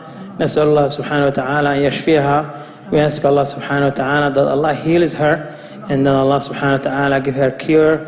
We ask Allah subhanahu wa ta'ala that Allah takes the pain and agony away from her family. We ask Allah subhanahu wa ta'ala that Allah comforts their hearts. We ask Allah subhanahu wa ta'ala, Allah protects her and that Allah subhanahu wa ta'ala make that forgiveness for her. We ask Allah subhanahu wa ta'ala for all the brothers and sisters who are going through difficulty of sickness and disease, that Allah subhanahu wa ta'ala takes their suffering and pain away. We ask Allah subhanahu wa ta'ala that Allah protects them. We ask Allah subhanahu wa ta'ala that Allah protects us, all of us in this masjid and all the Muslims all around the world, and that Allah subhanahu wa ta'ala give us the barakah and the rahmah of this month, of the month of Ramadan. We ask Allah subhanahu wa ta'ala that Allah accepts our salah and our qiyam and our standing, our recitation of the Quran and our listening of the Quran. And after that, brothers and sisters, a few reminders that I want to make to you, inshallah ta'ala. First of all, I want to thank all of you who participated yesterday night to making the contribution of the masjid, who either pledged or have given donation. Those of you who have pledged, I'm appealing to you, at the moment when there is a fundraiser, everybody's like, spirits are up. Please, what you promise, give inshallah to the house of Allah, and complete the reward and the hasanat and the ajr for yourself. Second to that, and Allah subhanahu wa ta'ala will forgive you for it. And we ask Allah subhanahu wa ta'ala that Allah makes this on your mizan hasanatikum. The second thing is, few things I want to remind. I'm going to request, and I'm sorry to say this because I say this often, I'm going to request that everybody, at the time of Tareweeh, we want it to be at the best of our khushu'. So if you have a cell phone, don't think that I didn't tell you, okay? You could just double check your cell phone to be on silent. Why are you praying if your cell phone is like loud and with music? Why? Ask yourself, right? I'm not saying that everybody does that. Majority of us don't do it, but some of us forget. So even if you forget, I am telling you now, please put your cell phone on silent. Second, salah of the Muslims, when we are in jama'ah, it's not complete until the sufuf, the lines are aligned. So let's align each saf, each line, let's align inshallah ta'ala.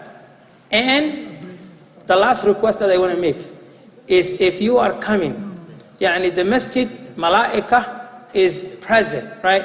They're making dua, as Allah subhanahu wa ta'ala told us in the Quran, الذين يحملون العرش ومن حوله يسبحون بحمد ربهم ويؤمنون به ويستغفرون للذين آمنوا, right?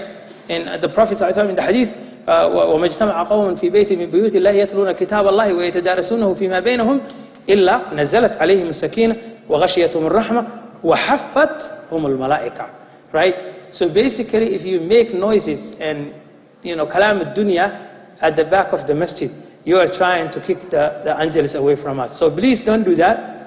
Even if you're not going to pray and you want to be in chill, masjid and sitting down in the back, still you are getting some of the reward by being in the house of Allah, right? So at that time, it's just normal for us to be quiet and to respect those of us who are praying, inshallah ta'ala. That's the last request I want to make, inshallah. Barakallahu feekum. Jazakum Allah khairan. Barakallahu feekum.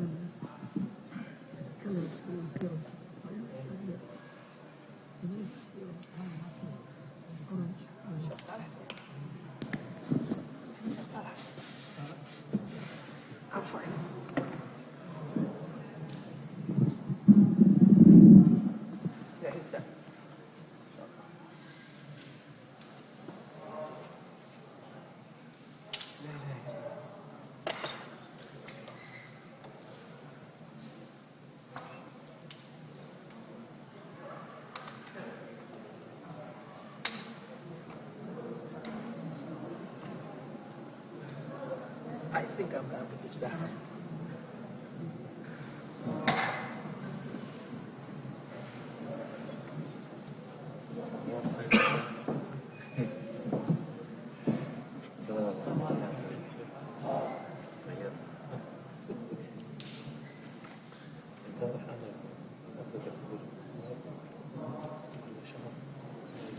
Can you fix the feet?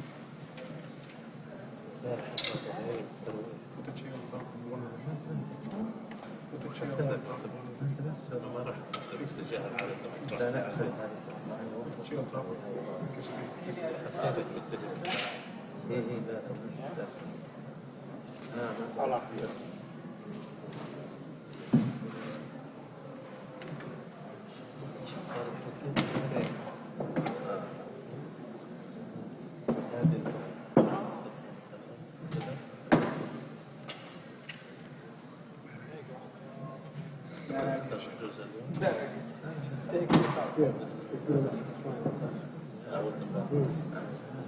There you go.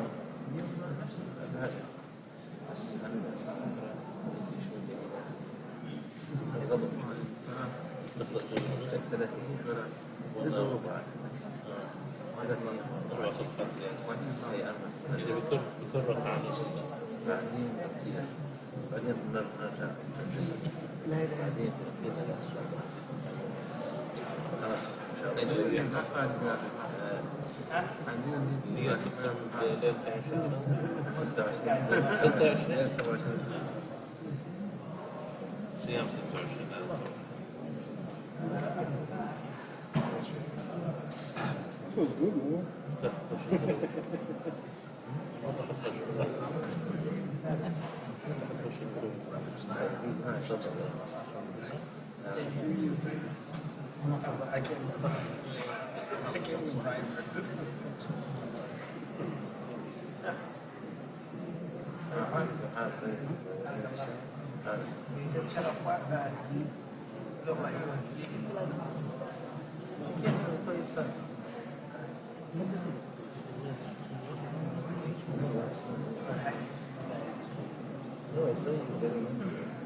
قلت سبلست like a ghost during Ishaa. No. It's my little guy. This guy.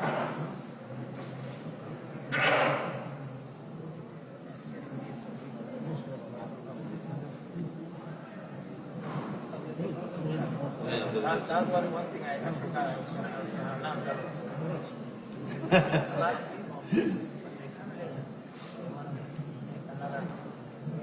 Even if you are still playing, then I just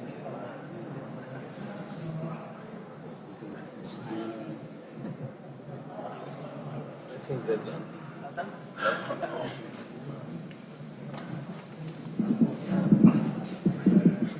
استووا اعتدلوا.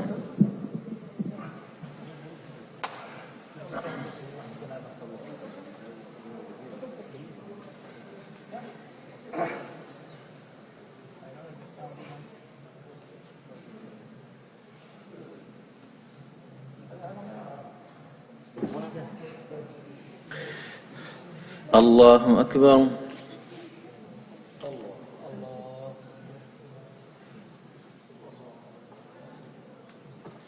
الحمد لله رب العالمين الرحمن الرحيم ملك يوم الدين إياك نعبد وإياك نستعين اهدنا الصراط المستقيم صراط الذين أنعمت عليهم غير المغضوب عليهم ولا الضالين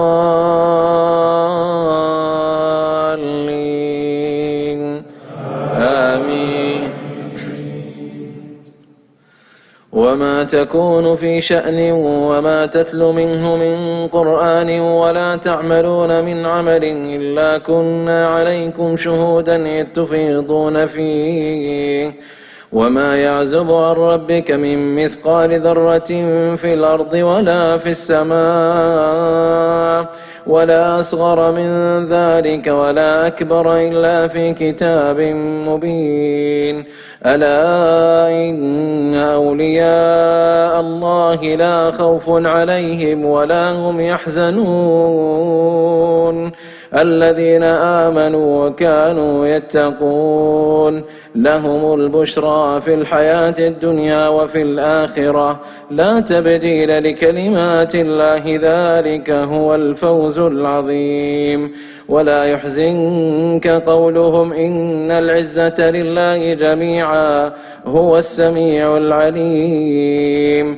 ألا إن لله من في السماوات ومن في الأرض وما يتبع الذين يدعون من دون الله شركاء إن يتبعون إلا الظن وإن هم إلا يخرصون. ألا إن لله من في السماوات ومن في الأرض وما يتبع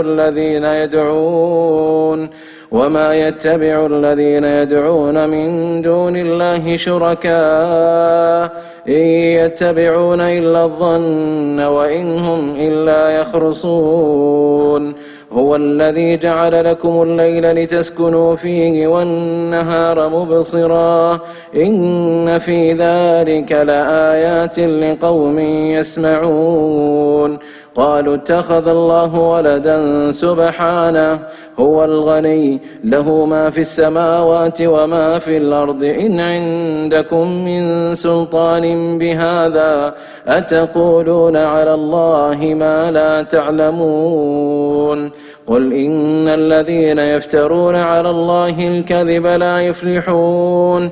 متاع في الدنيا ثم إلينا مرجعهم ثم نذيقهم العذاب الشديد بما كانوا يكفرون. واتل عليهم نبأ نوح إذ قال لقومه يا قوم إن كان كبر عليكم مقامي وتذكيري بآيات الله فعلى الله توكلت فأجمعوا أمركم وشركاءكم ثم لا يكن أمركم عليكم غمة ثم اقضوا إلي ولا تنظرون. فإن توليتم فما سألتكم من أجر إن أجري إلا على الله وأمرت أن أكون من المسلمين. فكذبوه فنجيناه ومن معه في الفلك وجعلناهم خلائف وأغرقنا الذين كذبوا بآياتنا فانظر كيف كان عاقبة المنذرين. ثم بعثنا من بعده رسلا إلى قومهم فجاءوهم بالبينات فما كانوا ليؤمنوا بما كذبوا به من قبل كذلك نطبع على قلوب المعتدين. ثم بعثنا من بعدهم موسى وهارون بآياتنا إلى فرعون وملئه فاستكبروا وكانوا قوما مجرمين. فلما جاءهم الحق من عندنا قالوا إن هذا لسحر مبين. قال موسى تقولون للحق لما جاءكم أسحر هذا ولا يفلح الساحرون. قالوا أجئتنا لتلفتنا عما وجدنا عليه آباءنا وتكون لكما الكبرياء في الأرض وما نحن لكما بمؤمنين. وقال فرعون ائتوني بكل ساحر عليم. فلما جاء السحرة قال لهم موسى ألقوا ما أنتم ملقون. فلما ألقوا قال موسى ما جئتم به السحر إن الله سيبطله إن الله لا يصلح عمل المفسدين ويحق الله الحق بكلماته ولو كره المجرمون. الله أكبر.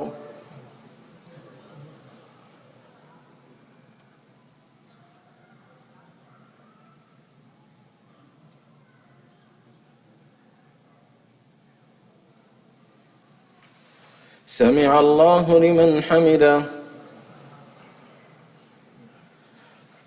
الله أكبر.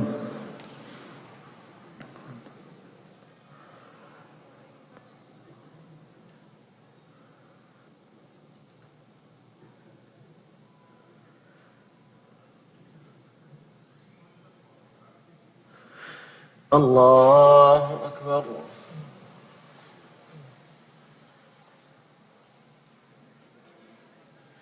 الله أكبر.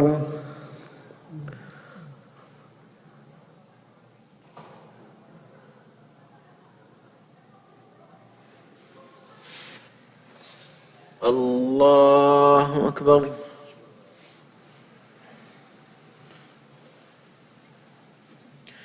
الحمد لله رب العالمين الرحمن الرحيم ملك يوم الدين إياك نعبد وإياك نستعين اهدنا الصراط المستقيم صراط الذين أنعمت عليهم غير المغضوب عليهم ولا الضالين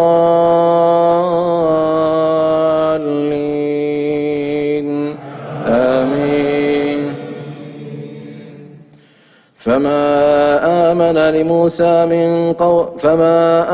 لموسى إلا ذرية من قومه على خوف من فرعون وملئهم أن يفتنهم وإن فرعون لعال في الأرض وإنه لمن المسرفين.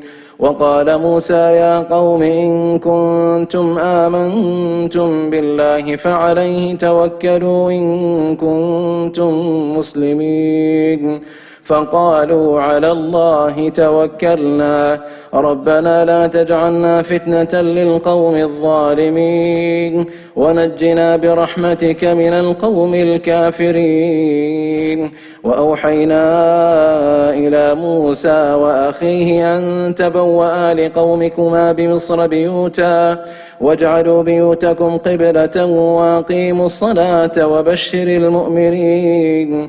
وقال موسى ربنا إنك آتيت فرعون وملأه زينة وأموالا في الحياة الدنيا ربنا ليضلوا عن سبيلك فاجعل أفئدة من الناس تهوي إليهم وارزقهم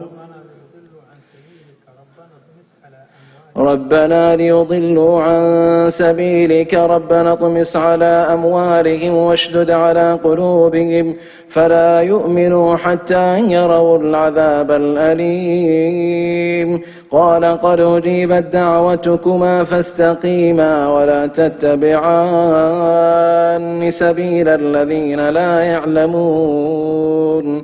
وجاوزنا ببني إسرائيل البحر فأتبعهم فرعون وجنوده بغيا وعدوا حتى إذا أدركه الغرق قال آمنت أنه لا إله إلا الذي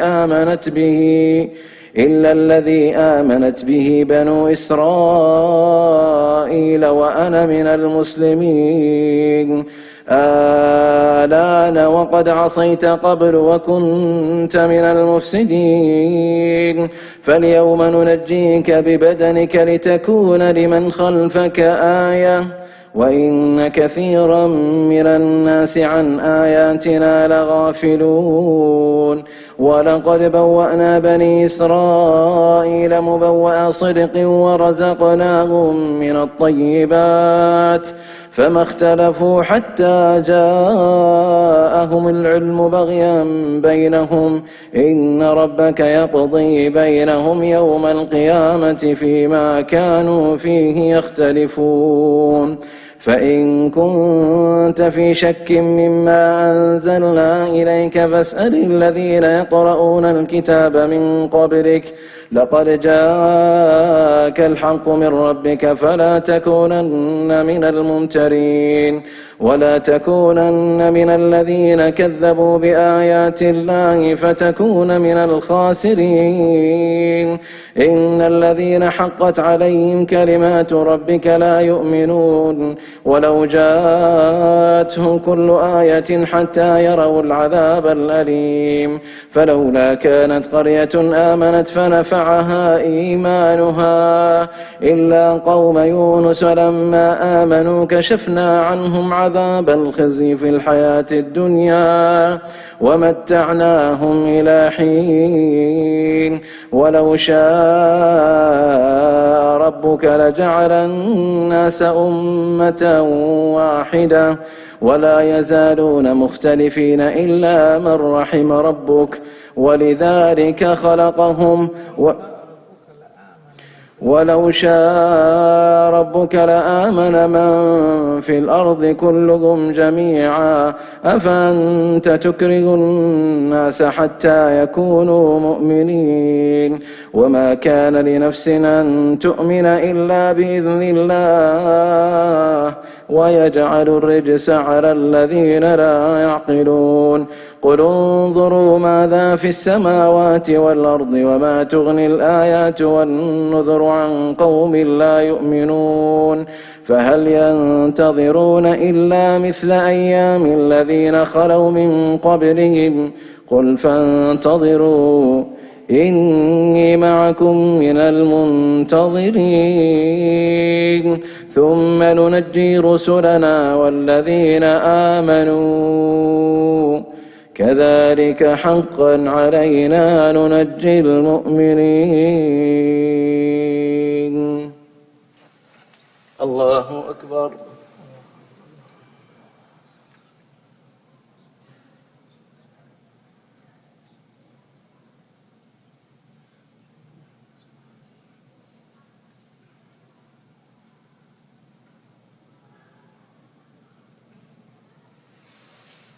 سمع الله لمن حمده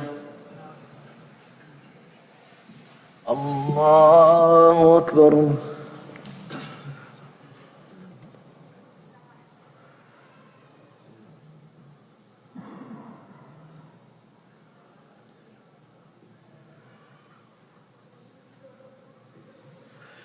الله أكبر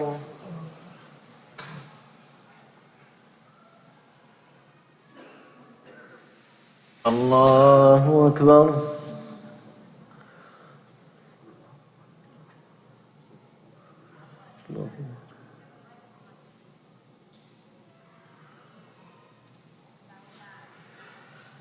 الله أكبر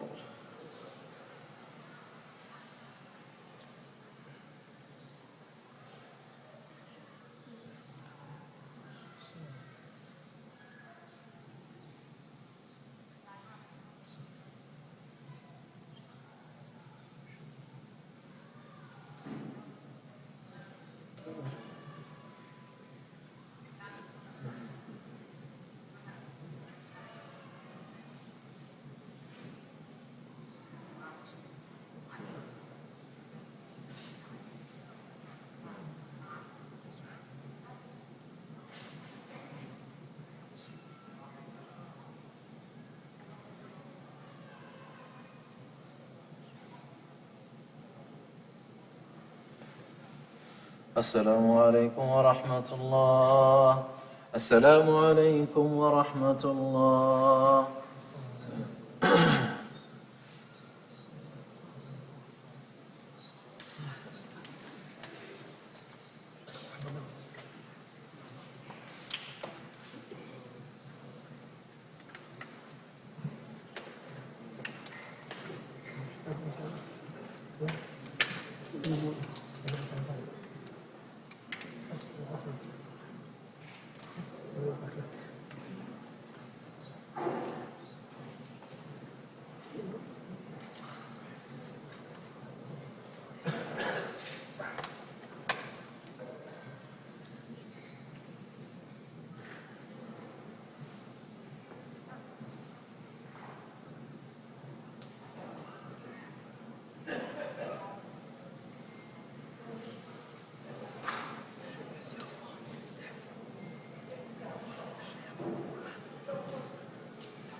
الله أكبر.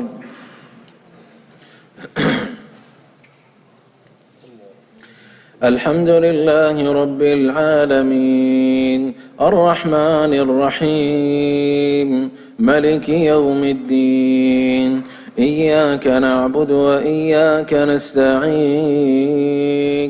اهدنا الصراط المستقيم صراط الذين أنعمت عليهم غير المغضوب عليهم ولا الضالين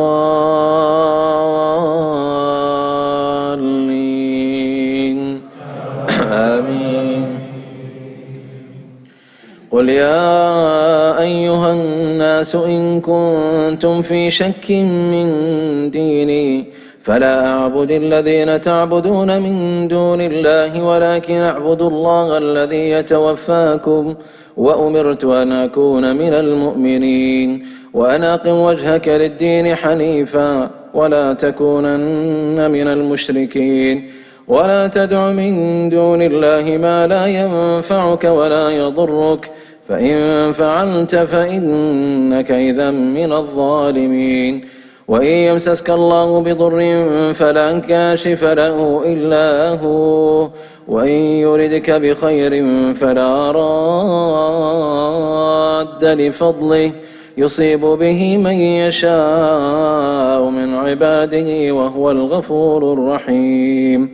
قل يا أيها الناس قد جاءكم الحق من ربكم فمن اهتدى فإنما يهتدي لنفسه ومن ضل فإنما يضل عليها وما أنا عليكم بوكيل. واتبع ما يوحى إليك واصبر حتى يحكم الله وهو خير الحاكمين. بسم الله الرحمن الرحيم. ألف لام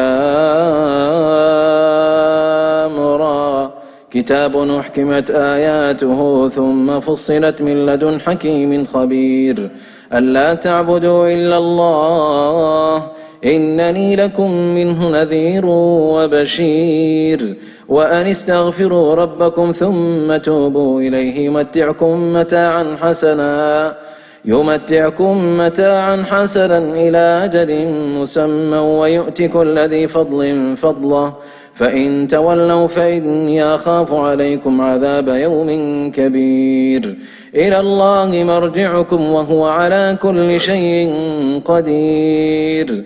ألا إنهم يثنون صدورهم ليستخفوا منه ألا حين يستغشون ثيابهم يعلم ما يسرون وما يعلنون إنه عليم بذات الصدور. وما من دابة في الأرض إلا على الله رزقها ويعلم مستقرها ومستودعها كل في كتاب مبين. وهو الذي خلق السماوات والأرض في 6 أيام وكان عرشه على الماء ليبلوكم أيكم أحسن عملا. ولئن قلت إنكم مبعوثون من بعد الموت ليقولن الذين كفروا إن هذا إلا سحر مبين. ولئن أخرنا عنهم العذاب إلى أمة معدودة ليقولن ما يحبسه ألا يوم يأتيهم ليس مصروفا عنهم وحاق بهم ما كانوا به يستهزئون. ولئن أذقنا الإنسان منا رحمة ثم نزعناها منه إنه ليئوس كفور. ولئن أذقناه نعماء بعد ضراء مسته ليقولن ذهب السيئات عني إنه لفرح فخور. إلا الذين صبروا وعملوا الصالحات أولئك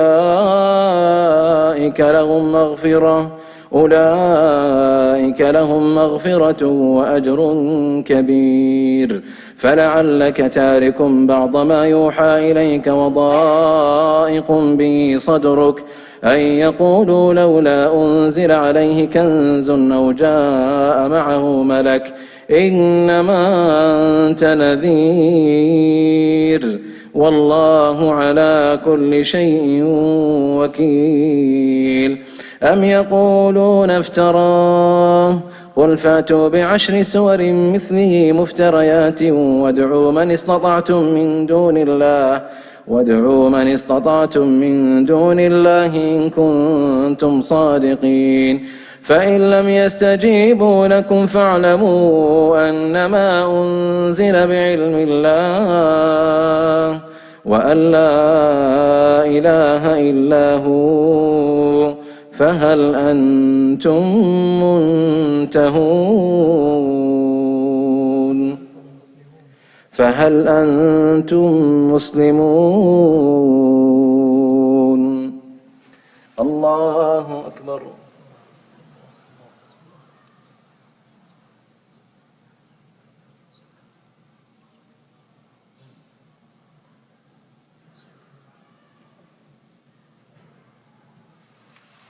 سمع الله لمن حمده.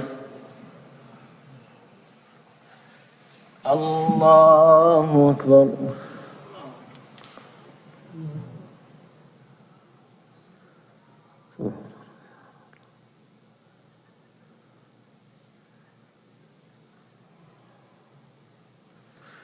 الله أكبر.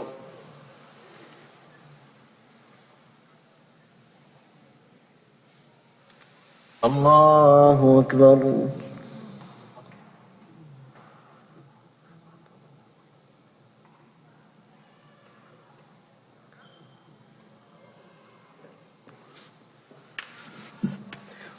الله أكبر.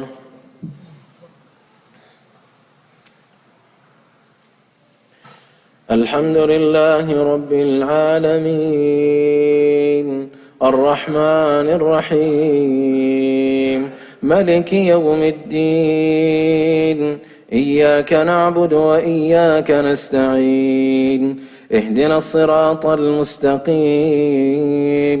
صراط الذين أنعمت عليهم غير المغضوب عليهم ولا الضالين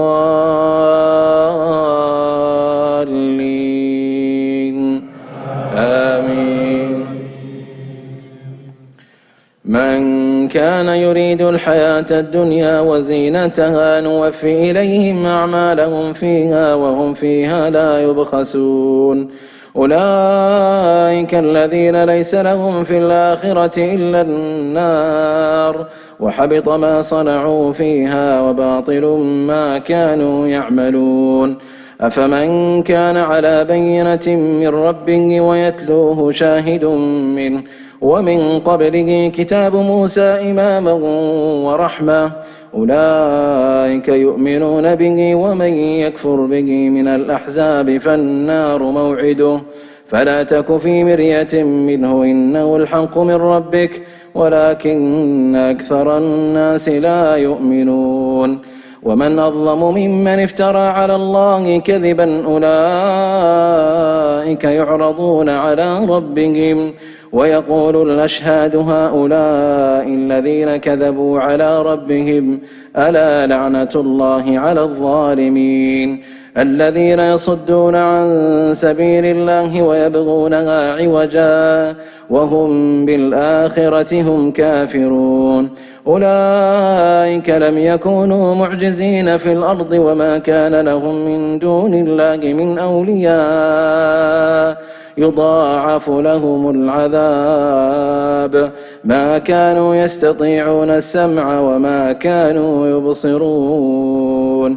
أولئك الذين خسروا أنفسهم وضل عنهم ما كانوا يفترون.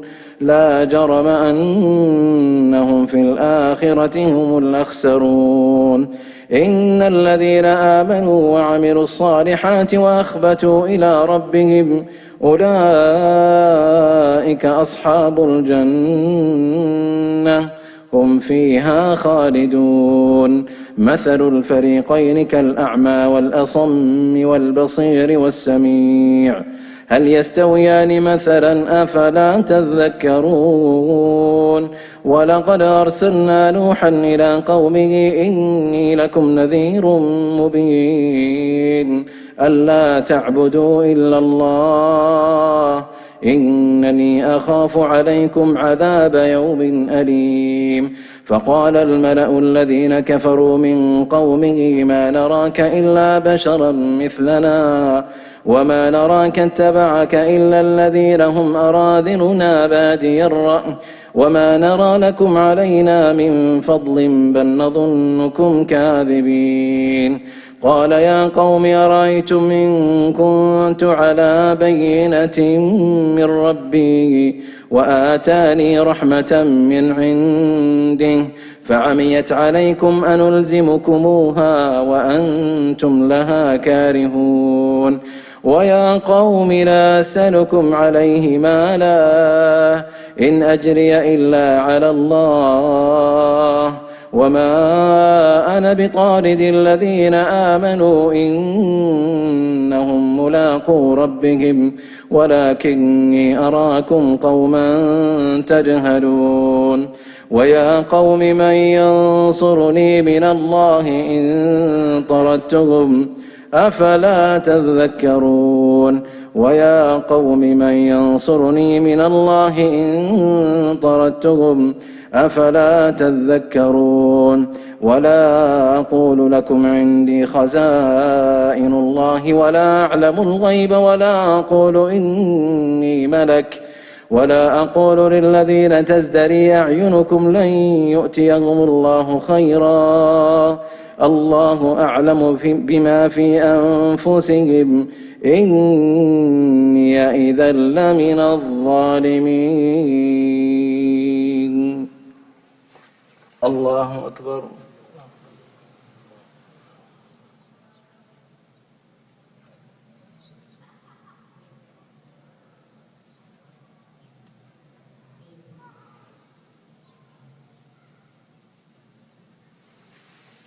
سمع الله لمن حمده الله أكبر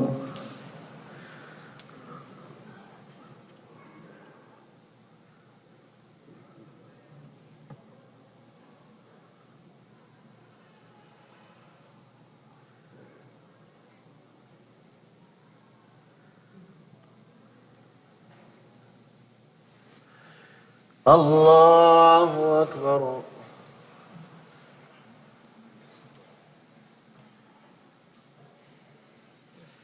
الله أكبر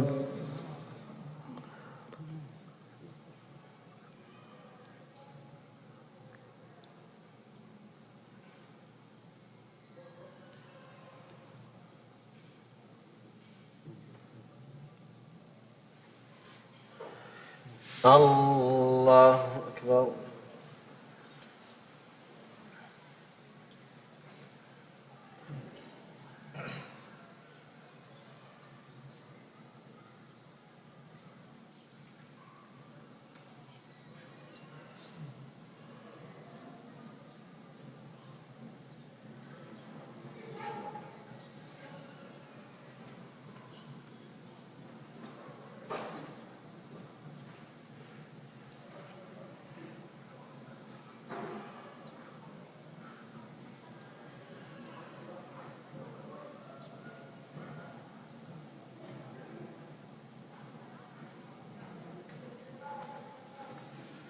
السلام عليكم ورحمة الله السلام عليكم ورحمة الله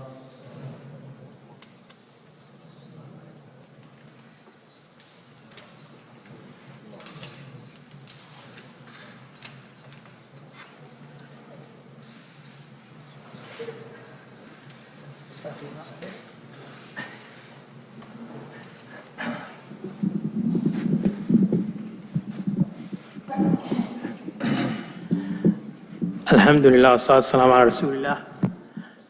We ask Allah subhanahu wa ta'ala to accept our salah, our qiyam, our standing before Him.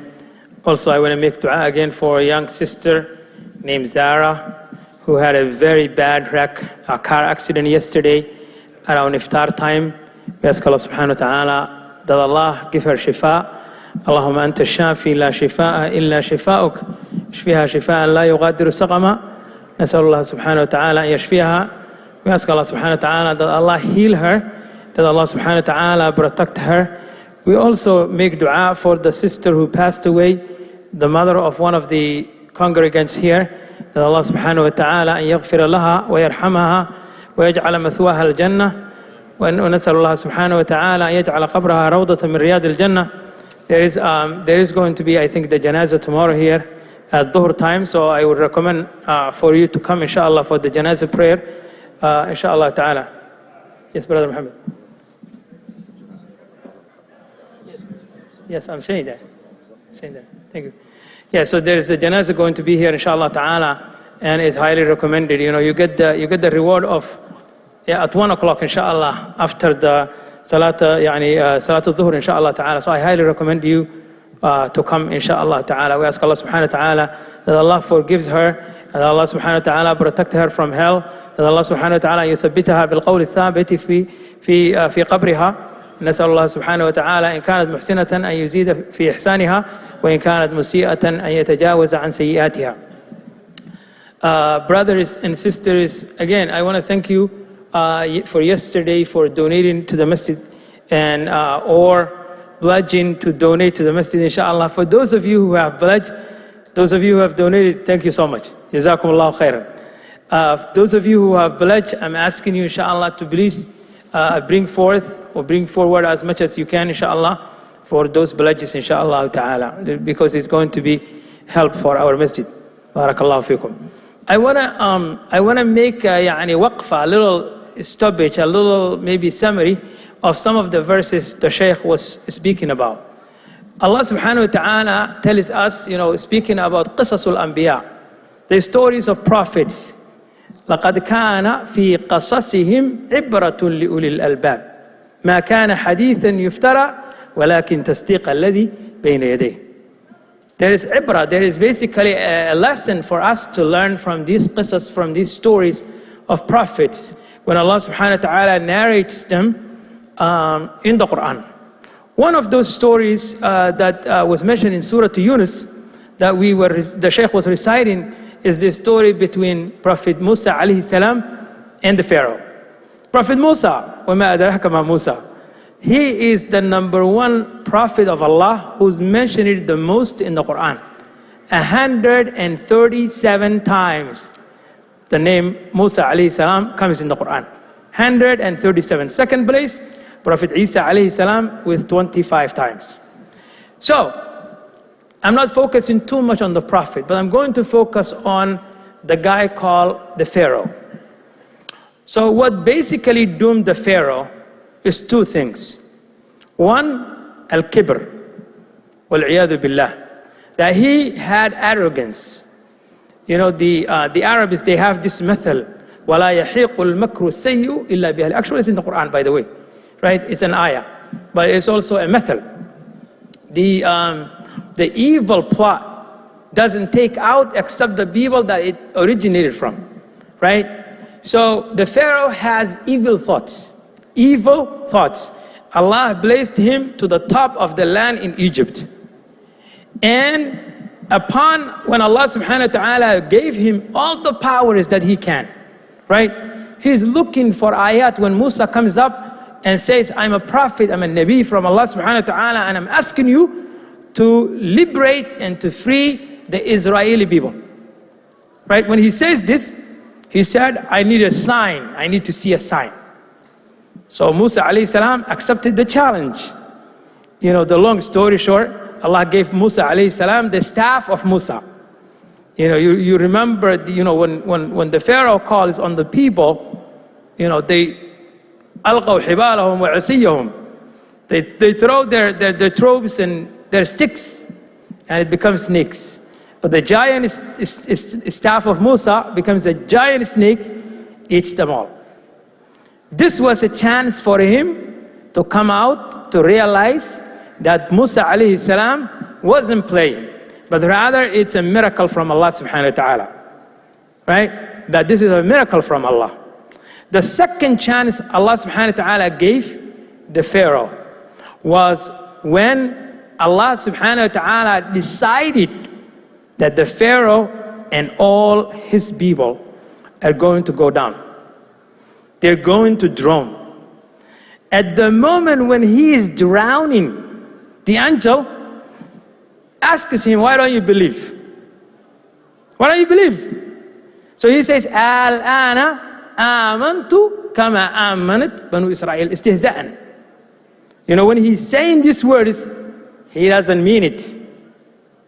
He doesn't mean it. Today, I am going to believe the same way the Israelites believe. In other words, he's still mocking those who were the people of truth, those who were the people that were following the commandments of Allah. Subhanallah, this is really, really, really very dangerous.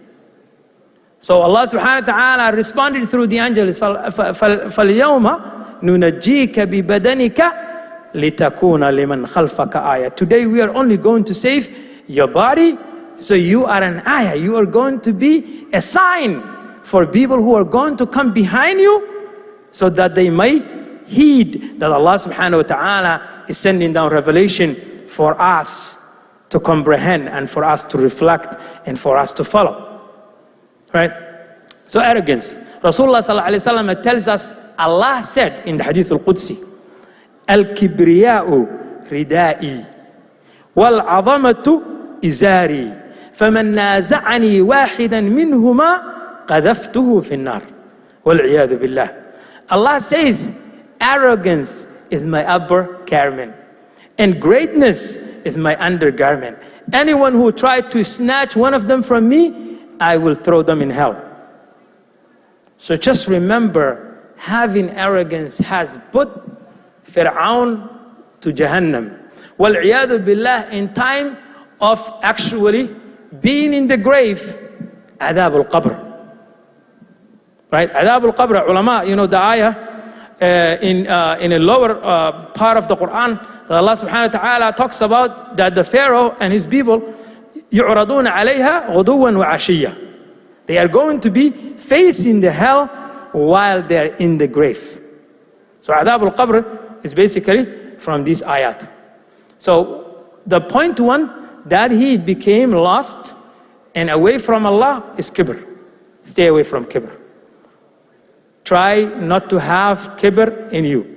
Because the Prophet ﷺ told us, Allah will not allow a person to enter the Jannah of Allah, the paradise of Allah, the heaven of Allah, Yawm al-Qiyamah, if you have mithqala darratin min kibr. Mithqala darrah. An atom's weight in arrogance. So it is something for us to heed, for us to take the ibrah from it. The second reason the Pharaoh basically went astray was because of bad company. We say, as-sahib sahib. You know, the person who is your friend is the one who takes you either to good or takes you either to evil. And Rasulullah sallallahu alaihi wasallam says, al-mar'u ala dini khalilih falyanzur ahadukum man yukhalil. A person is upon the wavelength of their friend.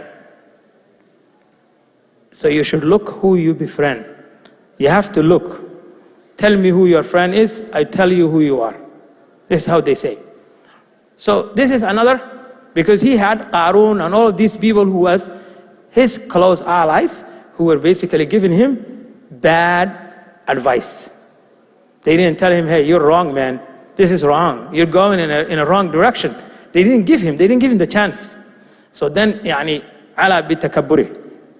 He raised himself in arrogance. Wal-'iyadhu billah. The last point that I want to make is, at the end of the surah, Allah subhanahu wa ta'ala, there are those of us in our community who are suffering, who may be unhealthy, who may be going through financial difficulty, who may be going through problems with their children, who may be going through difficulty in their spouse or their spousal relations. One of the ayat that stands out for me, Allah subhanahu wa ta'ala says at the end of Surah Yunus, وَإِن يَمْسَسْكَ اللَّهُ بِضُرٍّ فَلَا كَاشِفَ لَهُ إِلَّا هُ. If Allah touches you with a difficulty, with a calamity, with a problem, with a mashkila, with something that is bothersome in your life, nobody is going to take away except Allah. Right? Nobody is going to take that away except Allah. So in other words, Allah is telling us, this is the rhetorical speech of the ayah. Allah is telling us, run to Allah. فَفِرُّوا إِلَى اللَّهِ. Run to Allah with your difficulty. Give yourself to Allah. Make your dua to Allah. Give your qalb to Allah. Give your all and your tawakkul to Allah subhanahu wa ta'ala. And only Allah is going to solve that problem for you. And this is what the Quran is getting us to do, inshaAllah ta'ala. Barakallahu feekum. Jazakum Allahu khairan. Sallallahu ala Sayyidina wa Habibina Muhammad.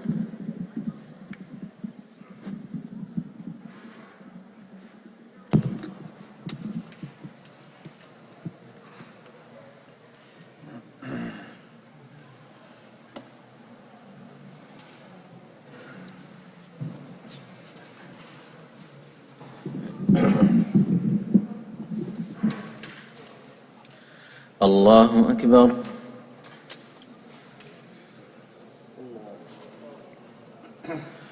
الحمد لله رب العالمين الرحمن الرحيم ملك يوم الدين إياك نعبد وإياك نستعين اهدنا الصراط المستقيم صراط الذين أنعمت عليهم غير المغضوب عليهم ولا الضالين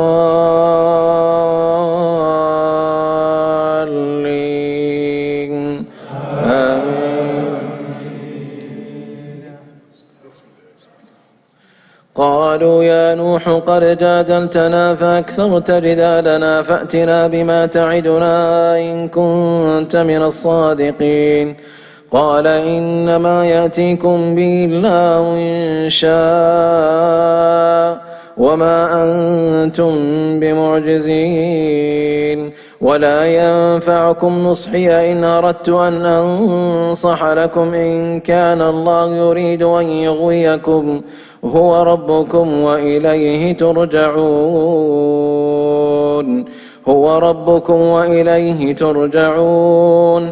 أم يقولون افتراه قل إن افتريته فعلي إجرامي وأنا بريء مما تجرمون. وأوحي إلى نوح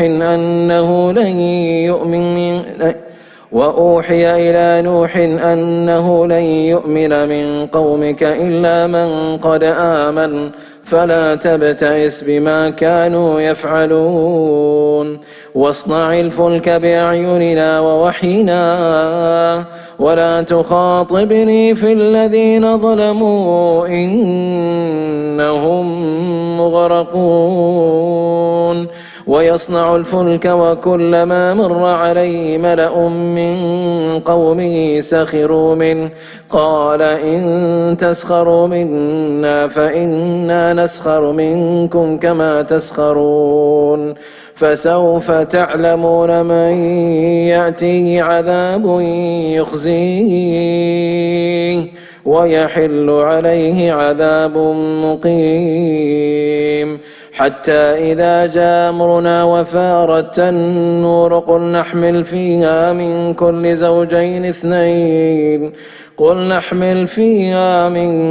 زوجين اثنين وأهلك إلا من سبق عليه القول وما آمن معه إلا قليل. وقال اركبوا فيها بسم الله مجراها ومرساها إن ربي لغفور رحيم. وهي تجري بهم في موج كالجبال. ونادى نوح ابنه وكان في معزل يا بني اركب معنا ولا تكن مع الكافرين. قال سآوي إلى جبل يعصمني من الماء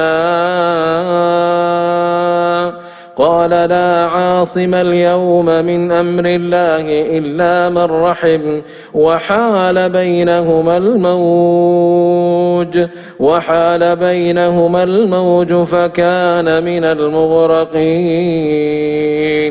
وقيل يا أرض ابلعي ماءك ويا سماء واقلعي وغيض الماء وقضي الأمر واستوت على الجود وقيل بعدا للقوم الظالمين ونادى نوح ربه فقال رب إن ابني من أهلي وإن وعدك الحق وأنت أحكم الحاكمين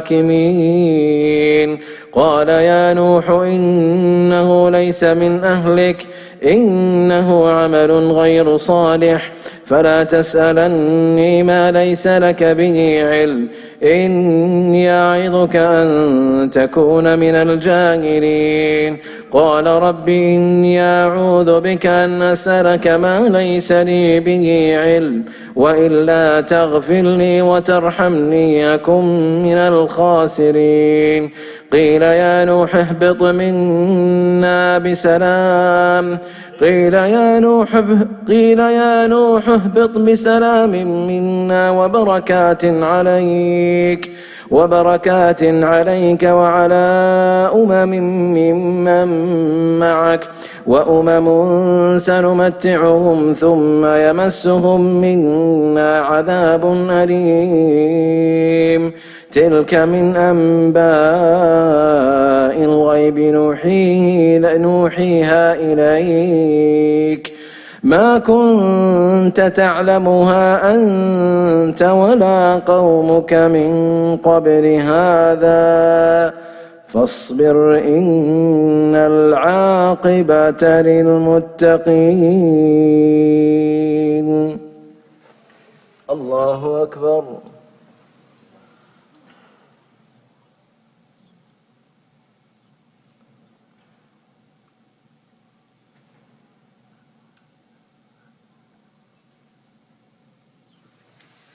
سمع الله لمن حمده. الله أكبر.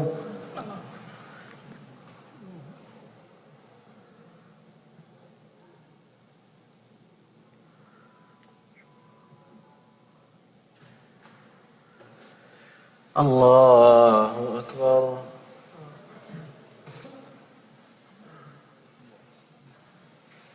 الله أكبر.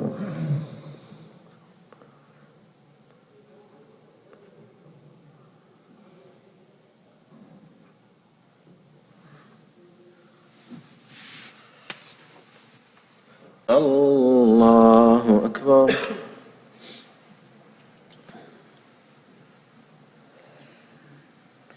الحمد لله رب العالمين الرحمن الرحيم مالك يوم الدين إياك نعبد وإياك نستعين اهدنا الصراط المستقيم صراط الذين أنعمت عليهم غير المغضوب عليهم ولا الضالين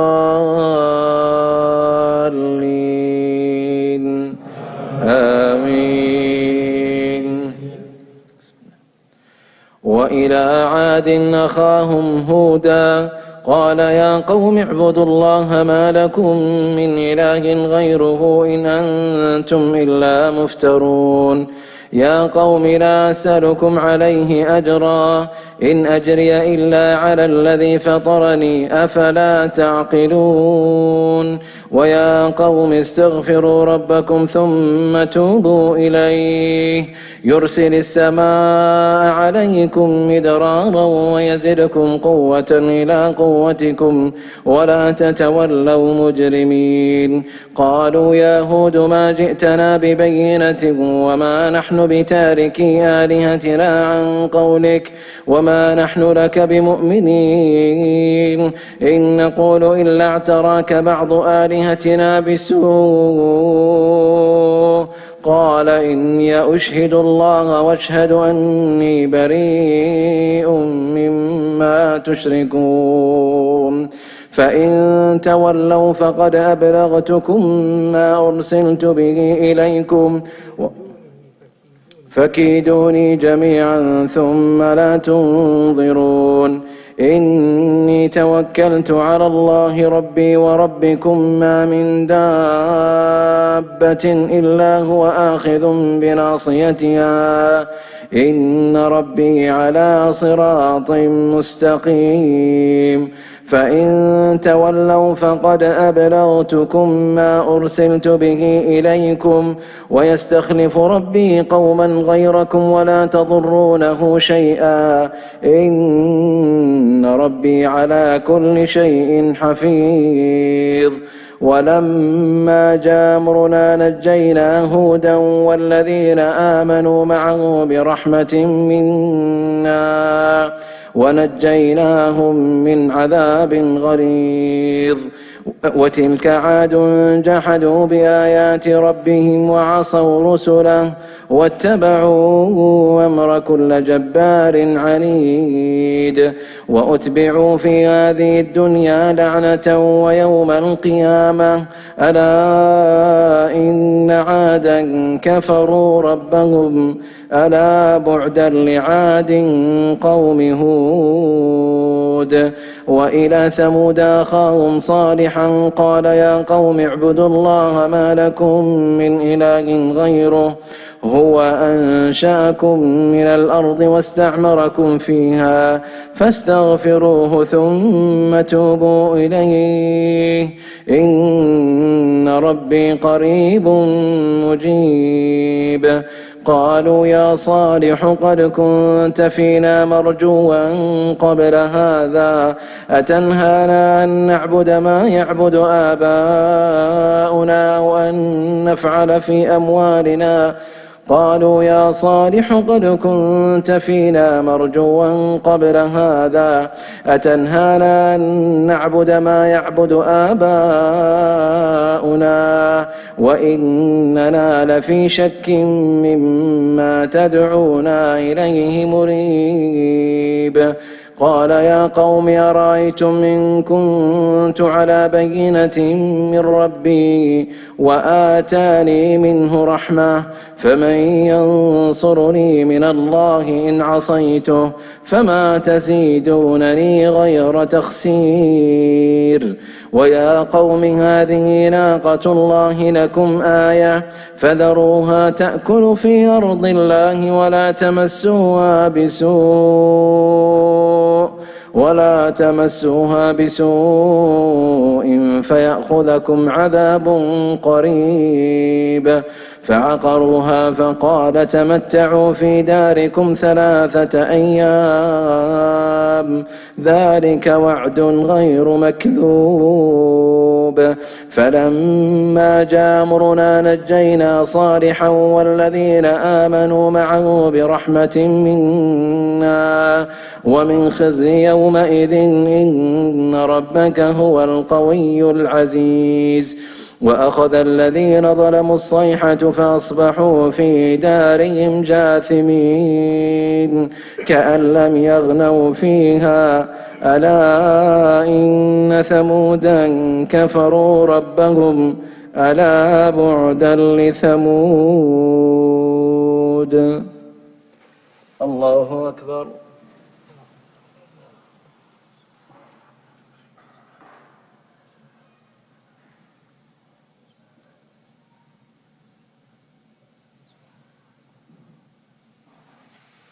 سمع الله لمن حمده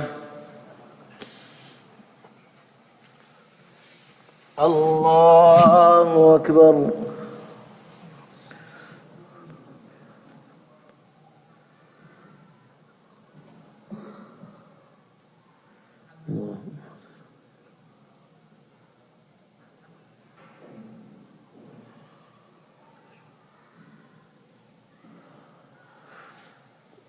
الله أكبر.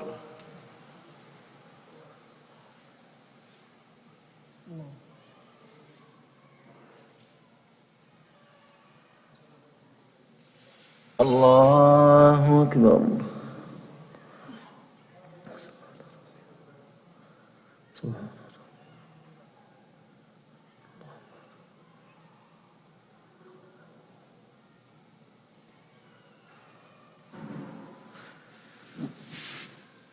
الله أكبر. سبحان الله.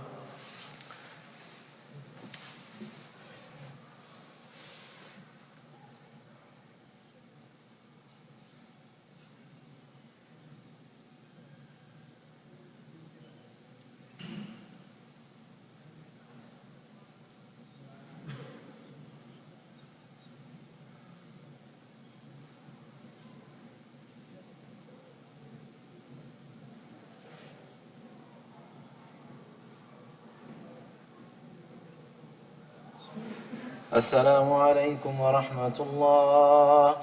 السلام عليكم ورحمة الله. الله أكبر. الله أكبر. الله أكبر. الله أكبر. السلام عليكم ورحمة الله. السلام عليكم ورحمة الله.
الله أكبر.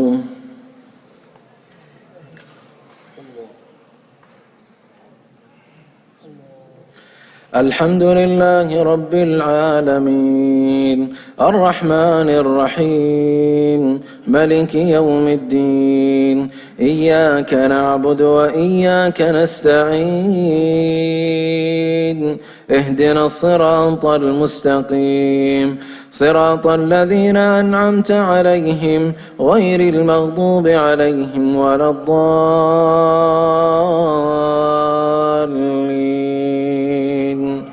آمين.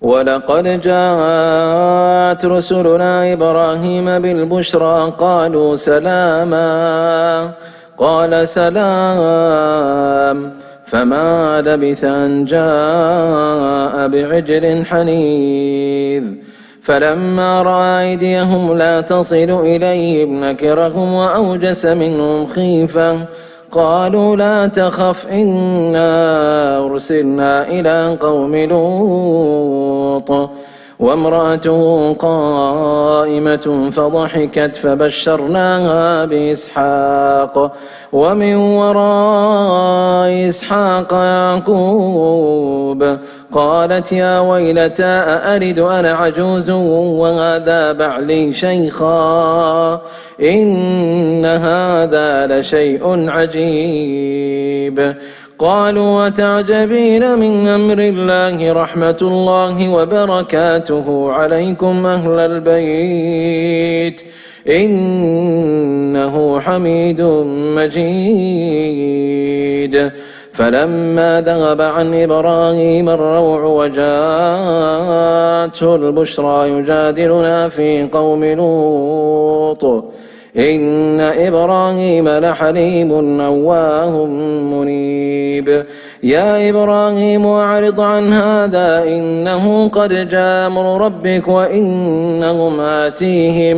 وإنهم آتيهم عذاب غير مردود ولما جاءت رسلنا لوطا سيئ بهم وضاق بهم ذرعا وقال هذا يوم عصيب وجاءه قومه يهرعون إليه ومن قبل كانوا يعملون السيئات قال يا قوم هؤلاء بناتي هن أطهر لكم فاتقوا الله ولا تخزوني في ضيفي أليس منكم رجل رشيد قالوا لقد علمت ما لنا في بناتك من حق وإنك لتعلم ما نريد قال لو أن لي بكم قوة أو آوي إلى ركن شديد قالوا يا لوط إنا رسل ربك لن يصلوا إليك فاسر بأهلك بقطع من الليل ولا يلتفت منكم أحد إلا امرأتك إنه مصيبها ما أصابهم إن موعدهم الصبح أليس الصبح بقريب فلما جاء أمرنا جعلنا عاليها سافلها وأمطرنا عليها حجارة من سجيل منضود مسومة عند ربك وما هي من الظالمين ببعيد وإلى مدين أخاهم شعيبا قال يا قوم اعبدوا الله ما لكم من إله غيره ولا تنقصوا المكيال والميزان إني أراكم بخير وإني أخاف عليكم عذاب يوم عظيم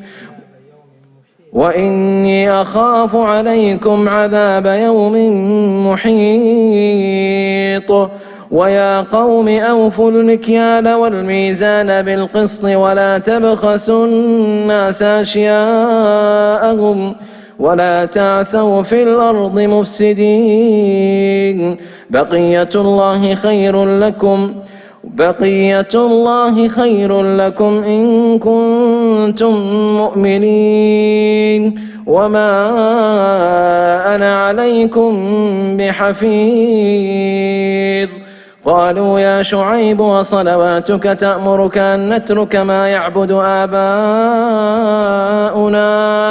أو أن نفعل في أموالنا ما نشاء إنك لأنت الحليم الرشيد قال يا قوم أرأيتم إن كنت على بينة من ربي ورزقني منه رزقا حسنا وما أريد أن أخالفكم إلى ما أنهاكم عنه إن أريد إلا الإصلاح ما استطعت وما توفيقي إلا بالله عليه توكلت وإليه أنيب ويا قوم لا يجرمنكم شقاقي أن يصيبكم مثل ما أصاب قوم نوح أو قوم هود أو قوم صالح وما قوم لوط منكم ببعيد واستغفروا ربكم ثم توبوا إليه إن ربي رحيم ودود قالوا يا شعيب ما نفقه كثيرا مما تقول وإنا لنراك فينا ضعيفا ولولا رهطك لرجمناك وما أنت علينا بعزيز قال يا قوم أرهطي أعز عليكم من الله واتخذتموه وراءكم ظهريا إن ربي بما تعملون محيط ويا قوم اعملوا على مكانتكم إني عامل فسوف تعلمون من يأتيه عذاب يخزيه ومن هو كاذب وارتقبوا إني معكم رقيب. الله أكبر.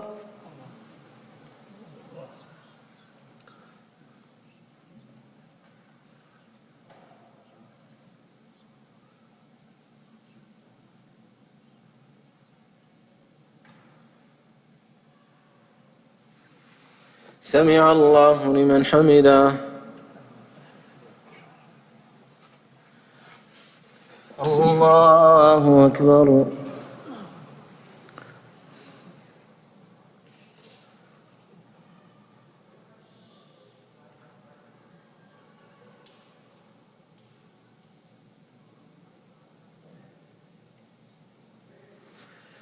الله أكبر.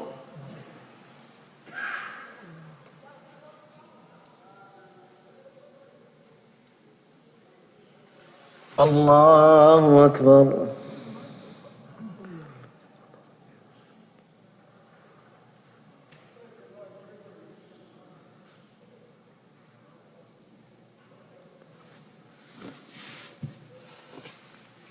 الله أكبر.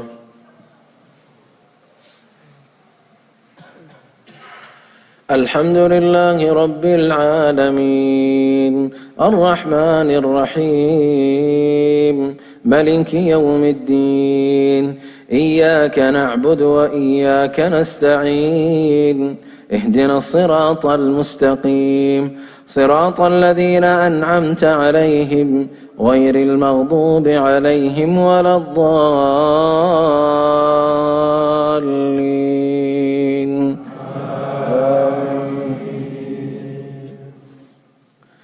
ولما جاء أمرنا نجينا شعيبا والذين آمنوا معه برحمة منا وأخذت الذين ظلموا الصيحة فأصبحوا في ديارهم جاثمين كأن لم يغنوا فيها ألا بعدا لمدين كما بعد ثمود ولقد أرسلنا موسى بآياتنا وسلطان مبين إلى فرعون وملئه فاتبعوا أمر فرعون وما أمر فرعون برشيد يقدم قومه يوم القيامة فأوردهم النار وبئس الورد المورود وأتبعوا في هذه لعنة ويوم القيامة ويوم القيامة بئس الرفد المرفود ذلك من أنباء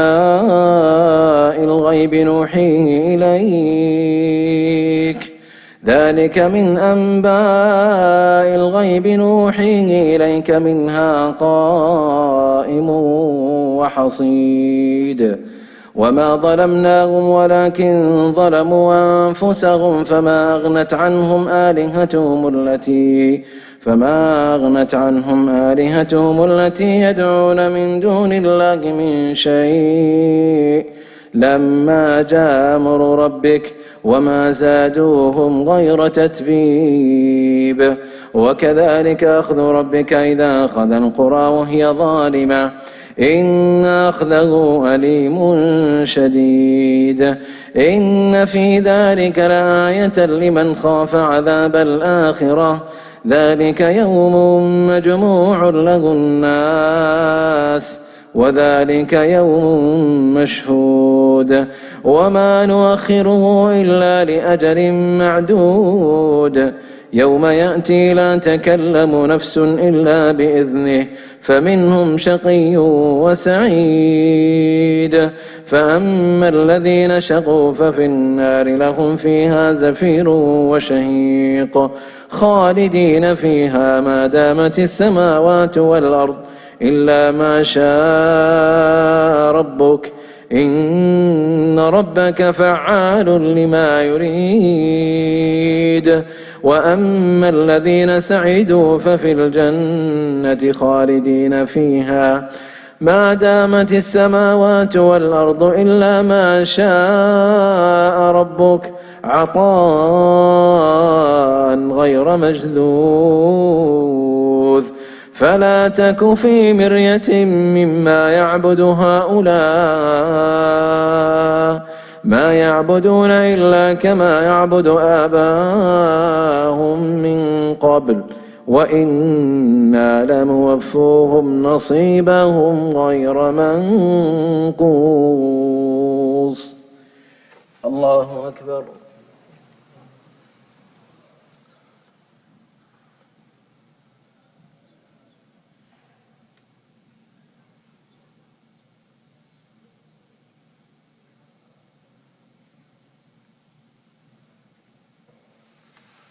سمع الله لمن حمده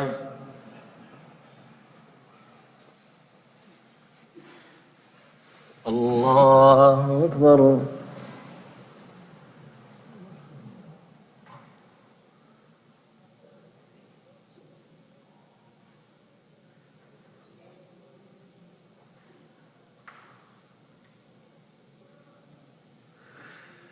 الله أكبر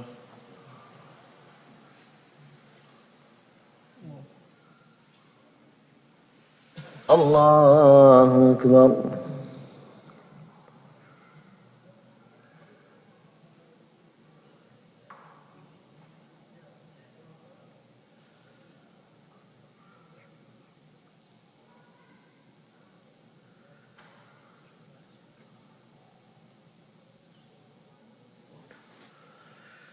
الله أكبر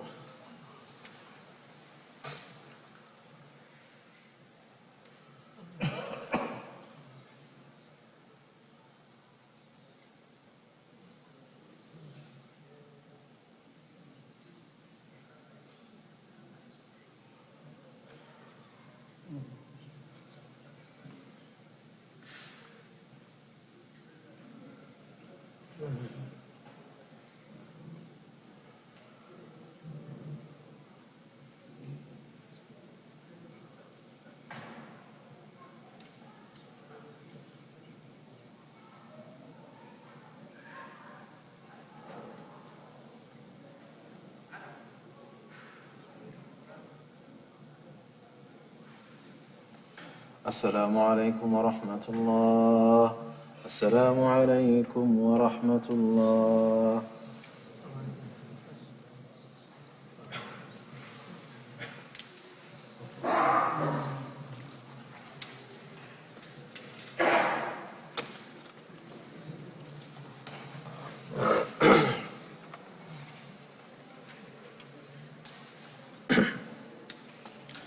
الله أكبر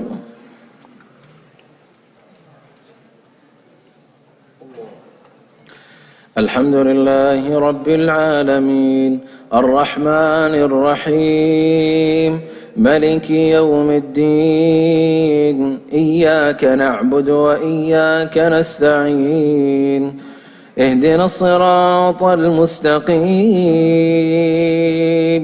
صراط الذين أنعمت عليهم غير المغضوب عليهم ولا الضالين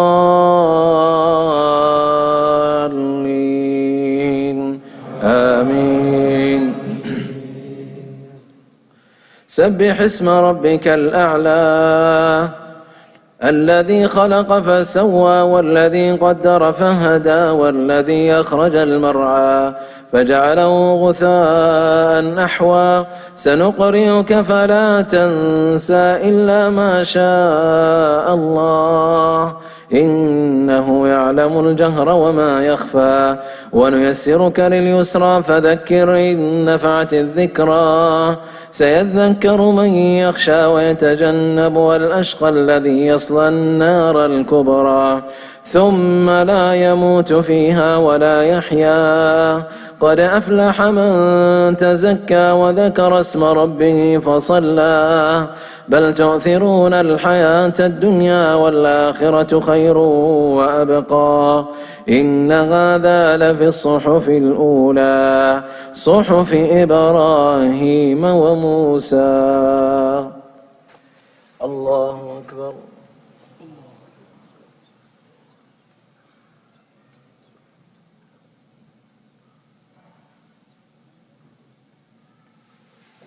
سمع الله لمن حمده. الله أكبر.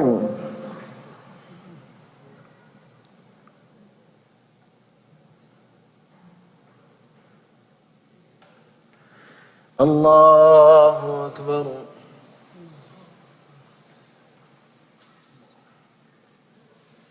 الله أكبر.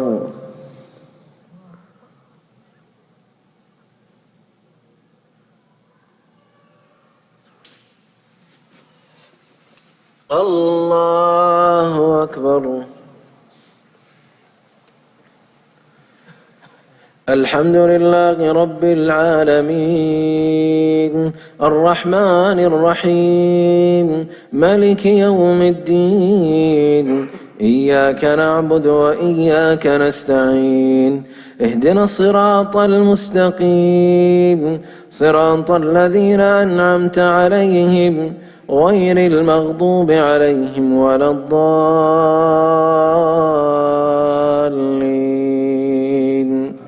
آمين. قل يا أيها الكافرون لا أعبد ما تعبدون ولا أنتم عابدون ما أعبد ولا أنا عابد ما عبدتم ولا أنتم عابدون ما أعبد لكم دينكم ولي دين. الله أكبر.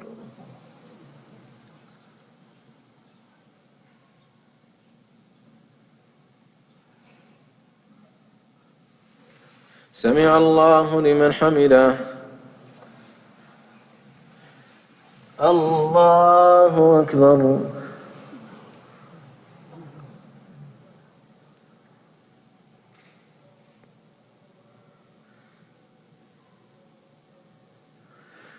الله أكبر.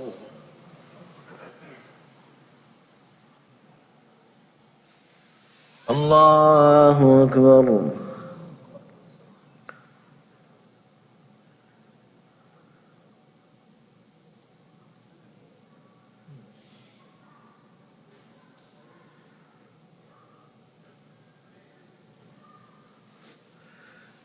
الله أكبر.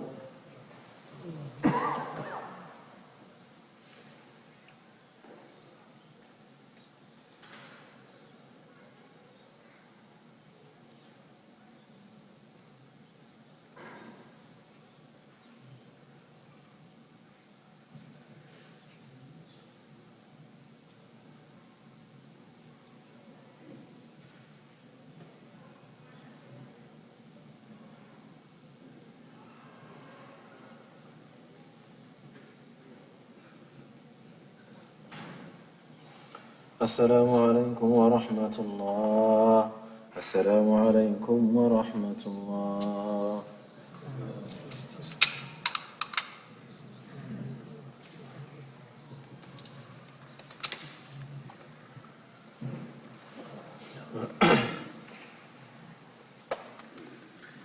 الله أكبر.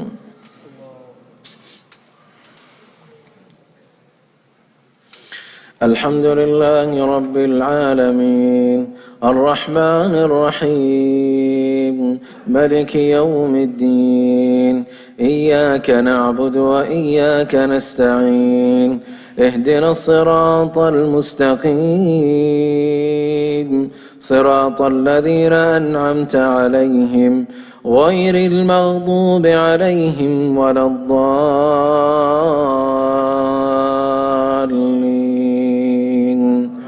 آمين. قل هو الله أحد الله الصمد لم يلد ولم يولد ولم يكن له كفوا أحد. الله أكبر.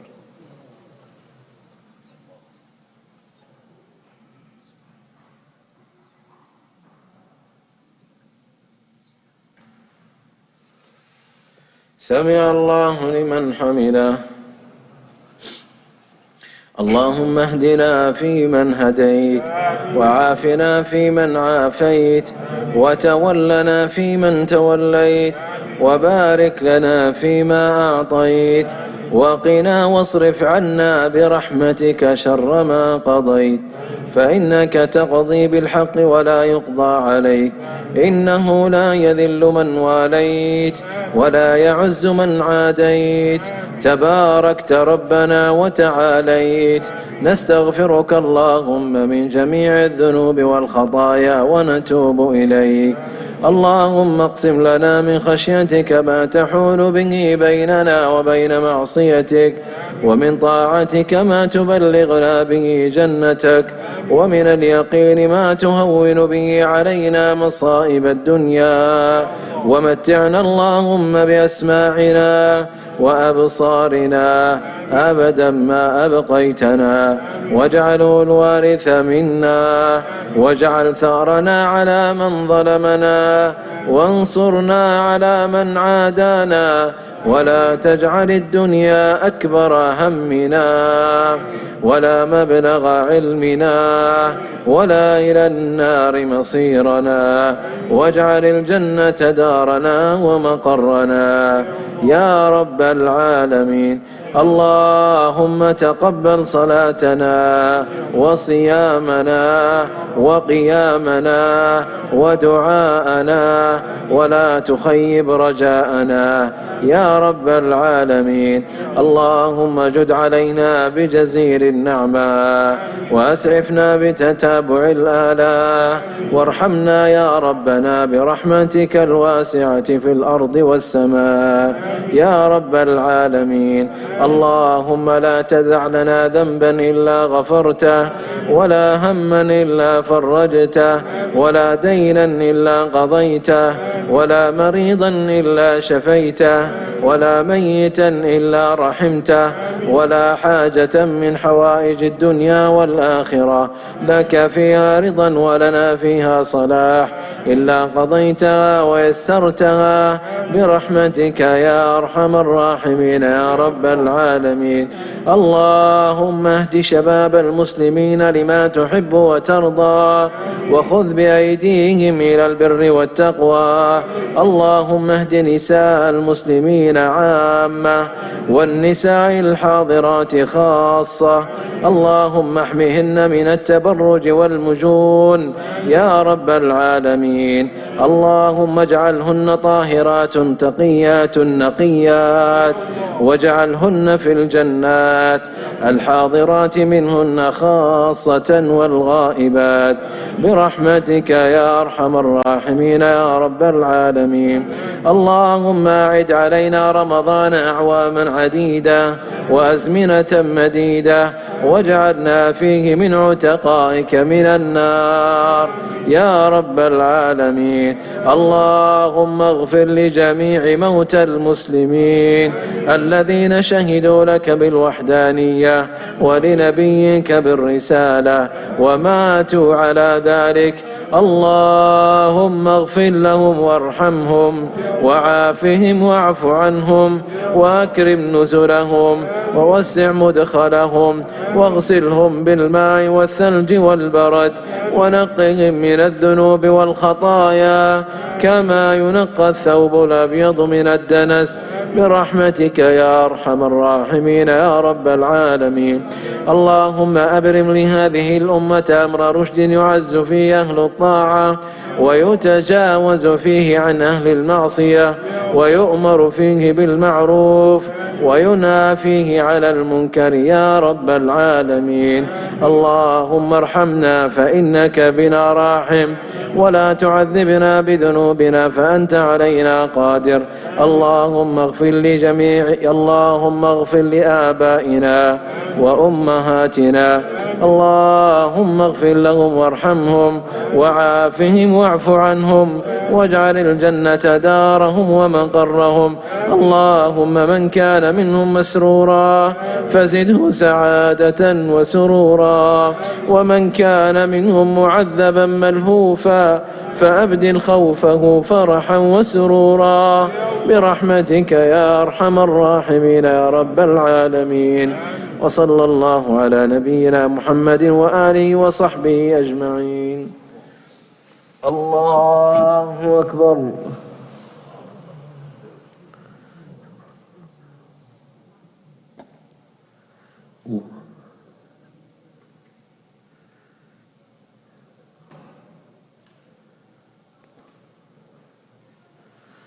الله أكبر.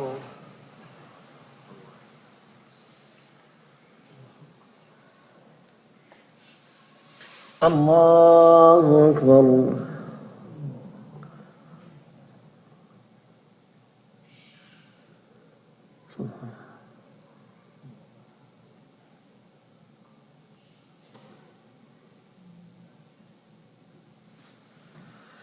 الله أكبر.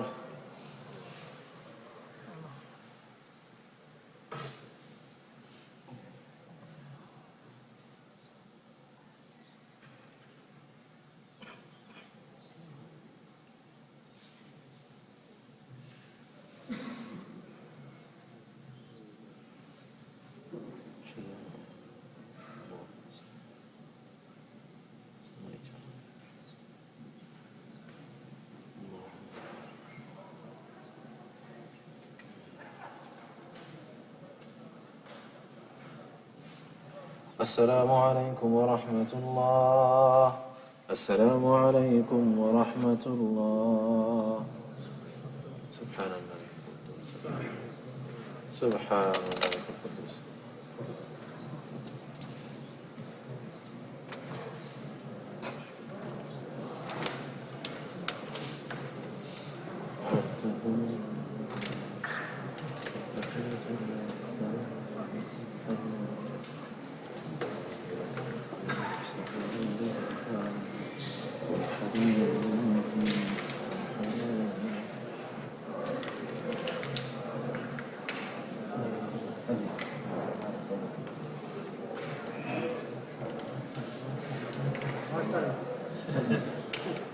والله صامد.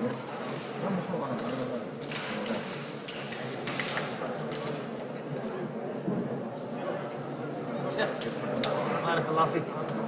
القراءة was a little right. ما شاء الله. ما شاء الله. much better than like يعني شيخ يعني عنده خفاء يعني when he reads the Quran he's like a little bit like low pitch. No صح قراءة طويلة. تو إذا كان ركعتين تقدر تحكم التون. لازم تبدأ طويلة تقدر. Yeah, no. I'm not talking about elongation. I'm talking about your voice was a little bit higher. So your voice was higher. هذا قارب المايك.